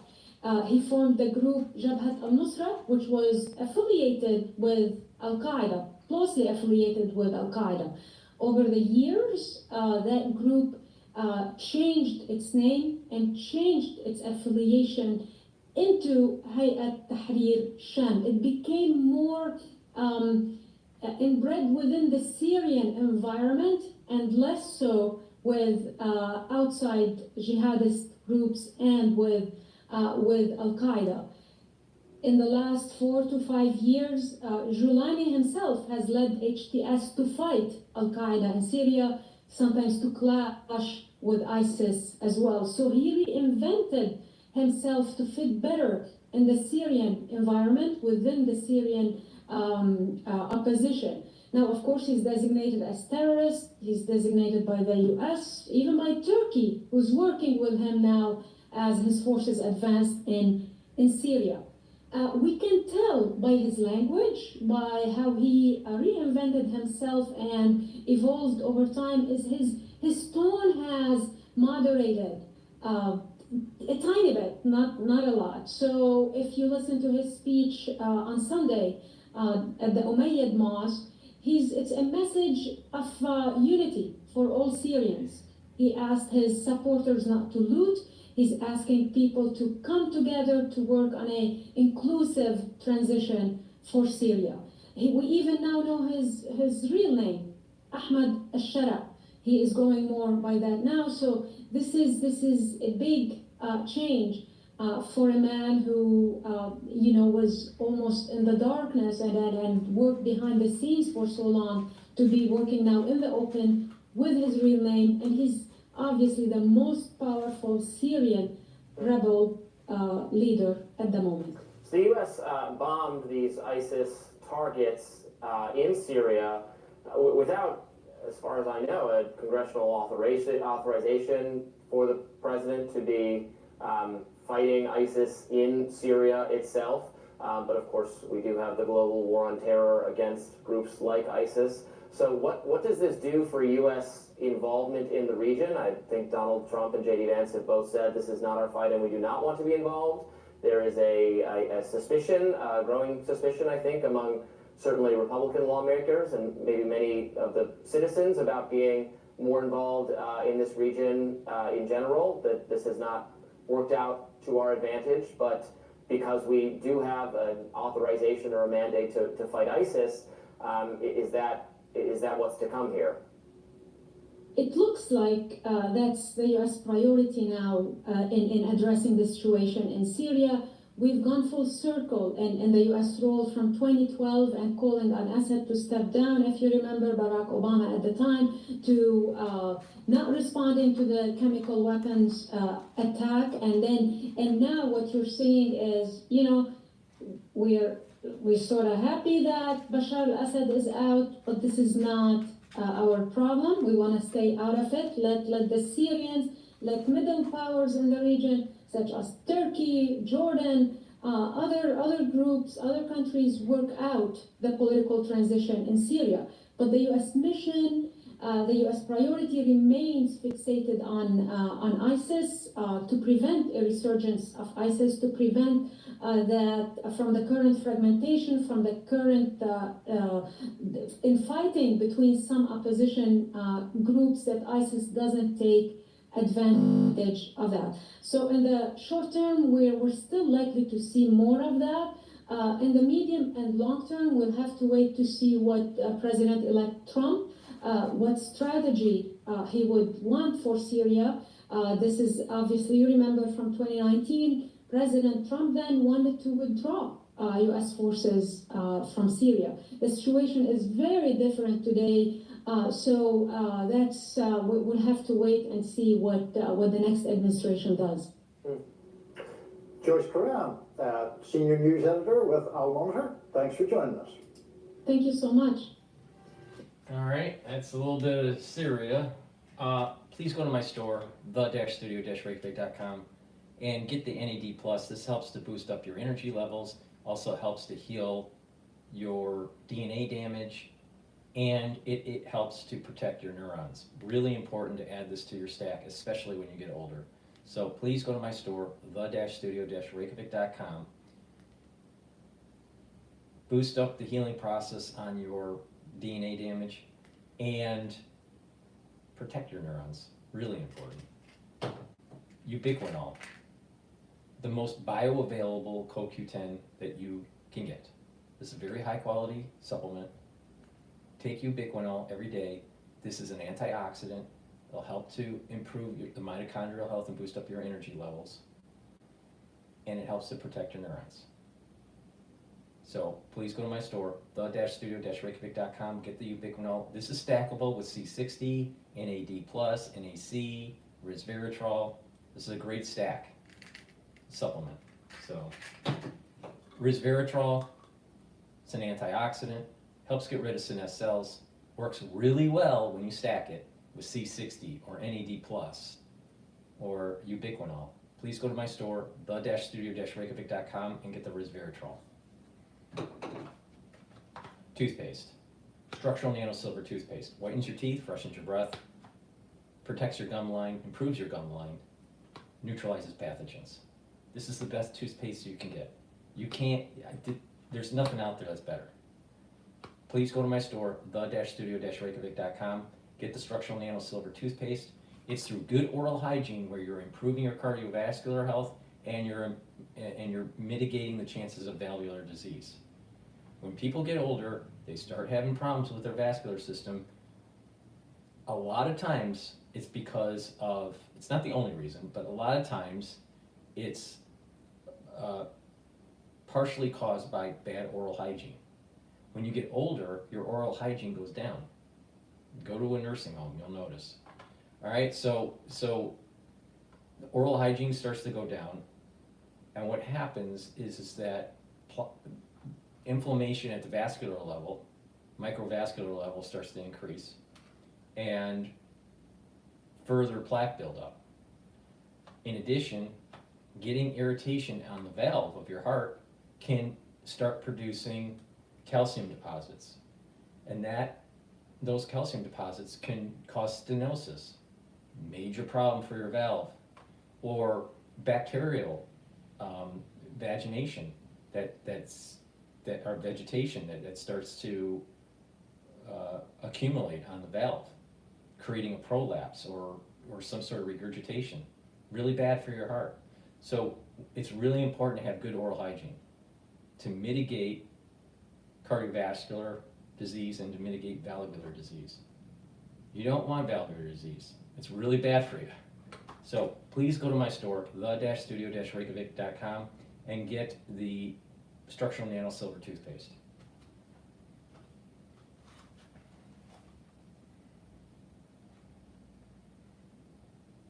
All right, let's go to balance of power, see what Bloomberg has to say. Bashar al-Assad in Syria. He, of course, has now taken refuge in Russia with... You know, for the ones that are on X Spaces, you know, you can request to have your mic put on and you can ask a question or just, you know, tell me your thoughts of what's going on in the world. The Assad regime has fallen. This regime brutalized and tortured and killed literally hundreds of thousands of innocent Syrians.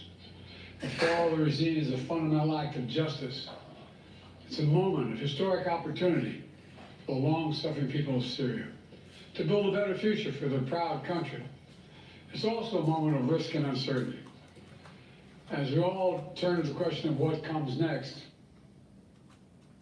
That's where we start our conversation with Courtney McBride, Bloomberg national security reporter, who had a busy weekend covering all of this, and we're lucky to have at the table with us now. Courtney, it's good to see you. As the president talks about both sides of this equation, how's the administration balancing what it sees as an opportunity, to use his word, but also a time of heightened risk?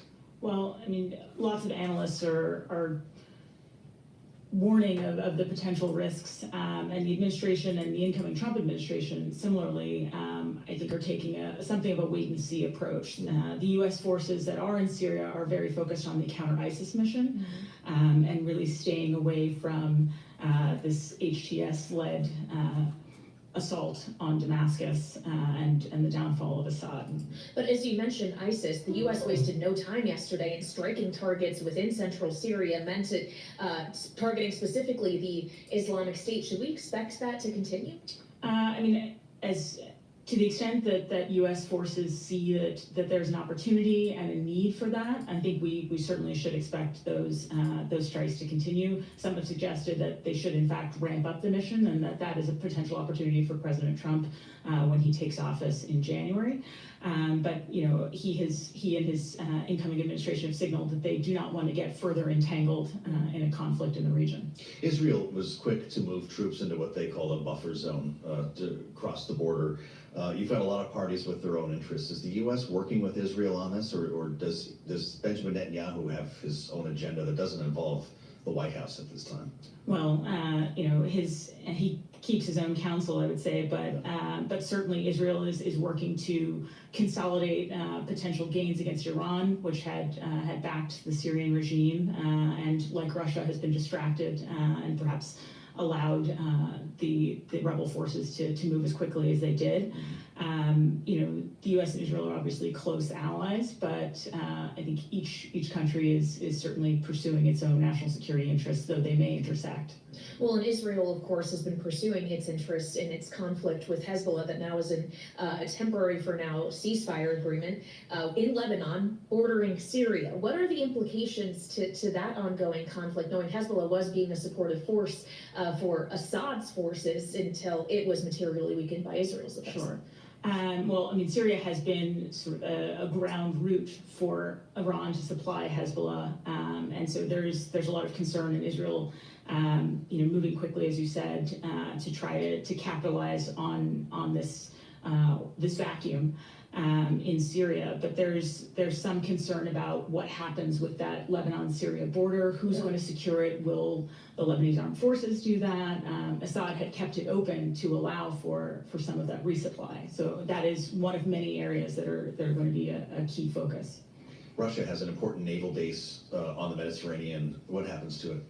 That remains to be seen. I mean, you know, the Kremlin spokesman Dmitry Peskov suggested that negotiations, you know, may be ongoing with whoever ends up taking power. That lone Mediterranean naval base for Russia has been critical, and you know, they will be keen to keep it. But what you know, the group that takes power, whoever it may be, in Syria decides to do is anyone's guess, and they may seek something from Russia, whether that be, you know, the return of Assad for trial or any other inducements. All right, whoever it may be, we have yet to find out. Bloomberg national security reporter Courtney McBride, thank you so much for joining us. And we want to get more insight now from someone who knows this region incredibly well. Retired Lieutenant General Ben Hodges is back with us here on Balance of Power on Bloomberg TV and radio. He's former commanding general of the U.S. Army in Europe and Supreme Allied Commander, but also a veteran of the wars in Afghanistan and Iraq. General Hodges, thank you so much for coming back. It's great to have you, sir. As we look at this power vacuum that has very suddenly come into the fore in Syria, just how dangerous is it? Well, of course, and Courtney did a great job as always just now. Yes, there's danger, but I see huge opportunity. I mean, the situation we're facing now is a result in part of failed deterrence on our part. You know, we did nothing after the Syrians and the Russians jumped over President Obama's red line 10 years ago. And for the last 10 years, U.S. strategy has been tolerance of Assad, hyper-focus on ISIS, but really not much else, and only providing humanitarian aid to the opposition versus real meaningful help. And then the support that we gave to the YPG, which is a branch of the terrorist organization PKK, has really damaged our relationship with our strategic NATO ally, Turkey. So I think if we look at what America's interests are, contrary to what the incoming president said, that we should just stay out and stand by, we have serious interest here. Number one, we do not want Russian or Iranian influence to continue inside Syria. We don't want Syria to be a transit for weapons from Iran to Hezbollah. We don't want Syria to be a place that can export terrorism. And there are more than 3 million Syrian refugees, mostly in Turkey, but also in other countries in Europe, that want to come home and need to come home, and we want to facilitate that. And then finally, of course, Syria being a peaceful neighbor with Israel. So we have to be involved, and now seems to me the right time to start moving in the direction towards those interests. Well, the postmortem here is pretty remarkable, General, when it comes to strategic errors, the mistakes that Vladimir Putin made specifically that led to this, the oversights, the errors, arguably, strategically, that Iran made that brought us to this point. President Biden spoke about this just a bit when he was addressing the nation yesterday. As an expert in military strategy, speak to the losses that Vladimir Putin brought to his own front step.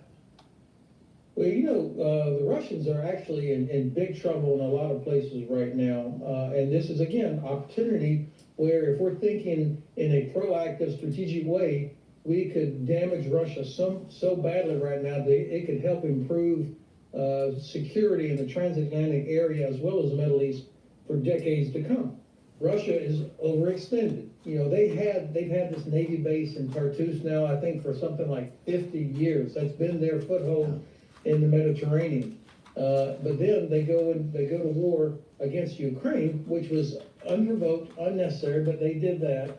And they have taken such a beating inside Ukraine that they found themselves overstretched. They literally did not have anything meaningful that they could use that could help Assad. And now it looks like possibly, and Courtney is correct, we don't know for sure, but it seems very possible that they will lose their Navy foothold in Tartus and the air base that's near Latakia. That would really be a blow. When they don't have these kind of bases anymore, they become much less of a player in the Eastern Mediterranean. So, General, you don't see any opportunity here, or to your point on their limited resources and the fact that Russia finds itself overstretched, for them to try to reinstall Assad or protect him in a more material way than just offering him safe harbor for the time being? Well, you know, when the Russians, they don't care about international law. They don't care about how many innocent people get killed. So I would be reluctant to say that they'll never try anything. But I mean, that would they would really have to show up with a lot of force to reinstall Assad back into power. Anywhere other than perhaps if there ends up being some sort of an Alawite statelet on the coast, perhaps they could stick him back in there, but I don't know that the various forces that have overthrown the Assad regime, if they can ever organize themselves, and of course, there's so many different factions, it's not like one big homogeneous movement, but if they could organize themselves, they could probably prevent that from happening. And again, this is why the United States needs to be proactive. Now is the chance to get rid of Russian and Iranian influence in this region. Well, with that said, General, how does this inform Vladimir Putin's hand at the negotiating table in Ukraine, presuming he'll be at one soon? We saw images over the weekend with Donald Trump, Emmanuel Macron, and President Zelensky meeting together in Paris, and we know that the incoming president has hopes of drawing this to a close. But after what we just saw take place in Syria, does this actually weaken Putin's hand in Ukraine? Yes, it does. A great point. I think that the most important thing is not drawing the war to a close. The most important thing is protecting our strategic interests and defending those things that we say are so important to us around the world: sovereignty, respect for international law, freedom of navigation, respect for human rights. These are the things that matter to us in the Indo-Pacific. And so the Chinese are watching to see if the United States, if we don't have the political will to help Ukraine defeat Russia, after 11 years of war, with Russia having every advantage, they still only control 18% of Ukraine, and they've lost 700,000 killed and wounded soldiers. Their defense industry is in tatters. And that's without us actually really even trying to help Ukraine win. So instead of starting off the negotiations with Ukraine will have to lose territory, Ukraine will have to accept not joining NATO, why aren't we flipping that around and look at the trouble that the Kremlin is in? They've lost Syria. Their puppet in Tbilisi in Georgia, the Georgia Dream Party, is under enormous pressure from Georgian people who want nothing to do with this return to Russian domination.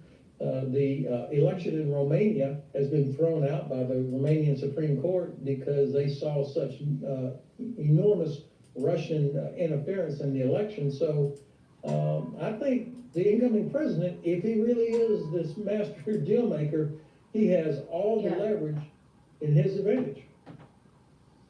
Well, and it's not just about President Trump, but also those he surrounds himself with in his next administration, sir, including his nominee for Secretary of Defense, Pete Hegseth. There's still a question as to whether or not he will be confirmed, but with this number of hot conflicts ongoing in the world, do you see him as equipped and qualified to lead the DoD? Well, of course not. Look, just keep in mind that what's happening in the Middle East right now is only one of several huge strategic problems that the United States and our allies face. We have China that we've already talked about. We have Ukraine, Russia. I said this on multiple videos, all right, recently. They're going to create, the national security state will create, and I thought this was going to be in Ukraine. I didn't think it would be in Syria, but it's the same issue. Create a situation where the national security state tries to convince the Senate that because of the turmoil that's going on in recent days, that Hegseth isn't going to be qualified, isn't qualified enough for the job. And that create an event where it tries to slow down or prevent the restructuring of the national security state by the Trump administration. And this guy's playing right into it. He's playing right into it. Yeah, create problems and then try to convince senators that Pete Hegseth isn't qualified to handle their emergency. That we're talking about, and we're not even talking about Africa or South America. So you need a Secretary of Defense. And by the way, you also need a Director of National Intelligence that has the experience, the trust of allies and partners, the trust of allies and partners, the experience in the intelligence agencies. That sounds like career agent, career deep stater, career national security state guy. That is the antithesis of what individuals that voted for Trump want. We, the people who voted for Trump, at the electoral college level and at the popular vote level, want change in these agencies, especially the national security state, the DOJ, the Department of Education, HHS, CDC, FDA. We want change. We want restructuring. We want more efficiency. We want these agencies, these departments, to stop eroding the constitutional freedoms of American citizens and stop wasting American taxpayer dollars. But the deep state doesn't want that because they want more money, more power, less oversight, and continue on lying to Congress when they're caught red-handed in the cookie jar.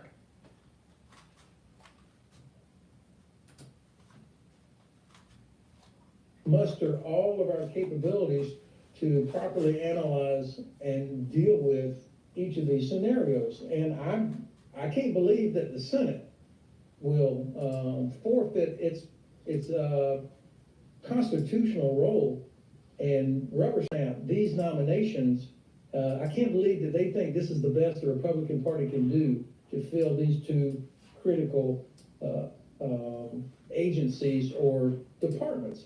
And it's not a matter of best, it's the right person for the restructuring. When you're restructuring a corporation, you want someone usually that is not part of the system. You want to hire outside the system. Now, of course, you may have deputies and you know, lower staff members that are helping that change agent. But Pete Hegseth is the right guy for the job, for what we the people want. I am so tired of these, quote, experts, you know, former commanding general of the U.S. Army in Europe. Don't you think he has a dog in the race when it comes to NATO? Or maybe, you know, a golden parachute with the defense contractor? I bet he does. Now, what is Trump saying? You know what, Europe? Pay your own way. Stop wasting American taxpayer dollars. Former commanding generals don't want to hear that because it might hurt their contract with the defense industry. So maybe he's not the right guy to ask about change. Did the guy win a war? No. These generals, not one general won a war since World War II. Not one. Not Korea, not Vietnam.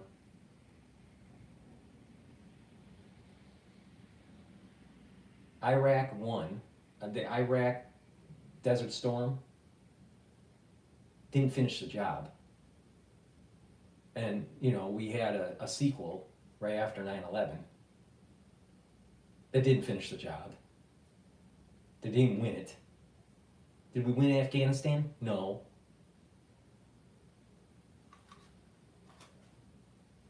Maybe the system is broken. Maybe it needs to be restructured. Maybe it needs to be more efficient. Maybe it needs less DEI. Maybe it needs to focus on weapon systems that are not as costly and that are more lethal.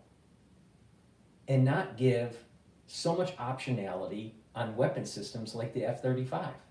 The F-35 has so many optionalities that it had cost overruns, it has servicing issues. Why does the Marines need a jet that is different than the Air Force? Because they want vertical takeoff. Well, maybe the Marines don't need a damn an airplane. I think we spend too much money. There's too much overlap. There's too much redundancy. Now, you need some redundancy, but if you really want to, look at this, it's about senators bringing jobs to their state, manufacturing weapon systems that we don't need or that don't perform as well as they should be. And Pete Hegseth wants to change that. Well, don't you think that he's taking away his bread and butter? Pete Hegseth is literally taking away the bread and butter of Lieutenant General Ben Hodges. And Lieutenant General Ben Hodges doesn't like someone taking away his butter. And it looks like he's eating a lot of butter. Nominee for Secretary of Defense says kill all Muslims. That's going to be a problem when he's dealing with our Turkish allies or trying to work with our allies and partners in the Middle East. And I mentioned that there are tens of thousands of Muslim soldiers in the United States military. And of course, his problem with women serving in combat is also a real problem for me. I mean, my God, we have thousands of women that perform important combat duties, aircraft, infantry, submarines. This is not the Second World War where you had a front line in the rear area.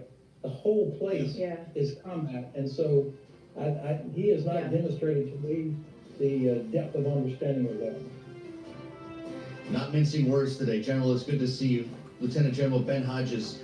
A lot of generals, lieutenant generals, lieutenant colonels, a lot of these people that retire out of the military that had high positions have a golden parachute, and they're tied to the defense contract system somehow, some way, or on a board like a Raytheon, and they continue on pushing the national security state. Time to end that. Time to end that. Commanding General, U.S. Army Europe, with us in the clutch today on the fastest show in politics. We'll assemble our panel next. I'm Joe Matthew alongside Kaylee Lyons on Bloomberg. And let's not forget Lieutenant General Hodges, U.S. Army Europe. We have a problem.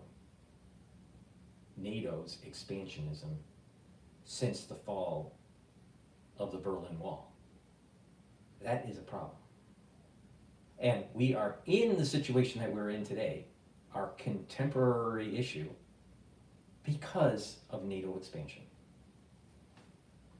Please go to my store, the-studio-reykjavik.com, and help support your health and help support the channel. Go to my store, the-studio-reykjavik.com. The link is in the description of this video and all my videos. And get the Max 35 or the Max 14. This is a structural nano silver. What you basically do is you take a teaspoon a day, all right, swish it in your mouth, gargle, and then swallow. It's going to neutralize pathogens. It's going to maintain a mucosal barrier in your oral pharynx, and do that every day. If you're not feeling well during the cold season, take a tablespoon or two a day, all right? It's a great way to boost up your immune system. So please go to my store and get the Max 30, the Max 35, and the Max 14. Please go to my store, the-studio-reykjavik.com. 2 supplements that you should be taking every day, and it's the third pillar of my protocol, is turmeric and ashwagandha. Turmeric brings down inflammation, and it's an antioxidant, so it soaks up free radicals. This brings down pro-inflammatory cytokines. Really important. A lot of people in the United States is chronically inflamed. You want to bring that down. Another thing that you should be taking to bring down inflammation is ashwagandha root. Ashwagandha root will bring down cortisol levels. A lot of people in America have too high of cortisol levels because they're either stressed, they're not sleeping well. And it also controls glucose levels. And by doing that, you're bringing down inflammation in the vascular system. So taking turmeric and ashwagandha together is a great way to improve your immune system and your cardiovascular system. Because if you bring down inflammation, your immune system is better. And by bringing down inflammation, you're reducing the chances of further plaque formation. Because it's the inflammation at the vascular level that leads to plaque formation. You want to stop that. This is a great way to do it. Please go to my store, the-studio-reykjavik.com. Get the turmeric and the ashwagandha. Take it every day. Improve your cardiovascular health and your immune system.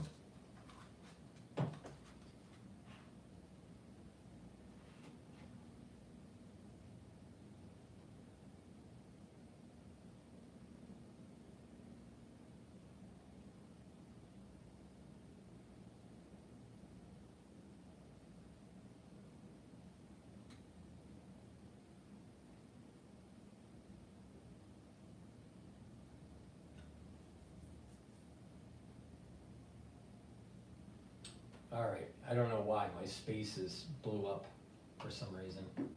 I don't know, it just stopped functioning. I'm not sure why there was an issue there.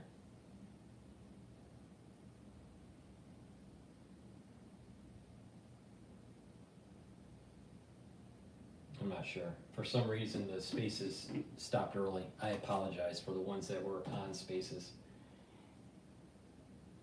And lastly, please go to my store, the-studio-reykjavik.com, and get the structural nano silver gels. I have it two ways that you can purchase it, in the tube form or in the container, in a little dispenser form. This dispenser is a great way to carry it around in a bag or a backpack or whatever. But this is a dual purpose product, all right? What you do is that you can use it to neutralize pathogens, put it on your hands, around your mouth, around your eyes, around your nose, around your ears, lightly coat your nostrils, stays active for 5.5 hours. It creates a barrier and neutralizes pathogens, all right? Great way to get through the cold season. It also helps to heal cuts, abrasions, and minor burns quicker. And you can use it as a daily skincare routine. Put it on your skin, keep it on there, and then later in the day, exfoliate. Another way to do it is to put it on your skin right before you go to bed, and then when you wake up, exfoliate in the morning. What you'll notice is that your skin's clearer and tighter, especially around your face. It's a great way as a skincare and to neutralize pathogens during the cold season, heal wounds quicker. It's a great product. It's something that you should have in your medicine cabinet. You should have it in your bag, or or your backpack, because you don't know. We're in the cold season, and people at work are going to be sick. People at home will be sick, or at school or whatever, right? People around you will be sick this season. Cases are going up in December, most likely also in January, so it behooves you to stock up. Get structural nanosilver gels, use them, and you are mitigating problems during the cold season. And again, you can improve your skin by using it as a skincare, a daily skincare. So please go to my store, the-studio-reykjavik.com, and get the products that I offer. Help support the channel. With that said, I'm going to close it down. We've been going for about, 230 minutes or so. Thank you for listening. I do appreciate the ones that listen on X. I apologize for the early cancellation of the show for X Spaces. For the ones that have been watching during the live stream, thank you very much. I do appreciate it. Don't be afraid to interact. Get on X Spaces when I'm doing the live streams. Do a call in. Tell me what you're thinking. All right? This is supposed to be interactive. It's a great way to participate in this thing we call democracy. So thank you for listening, and have a nice day.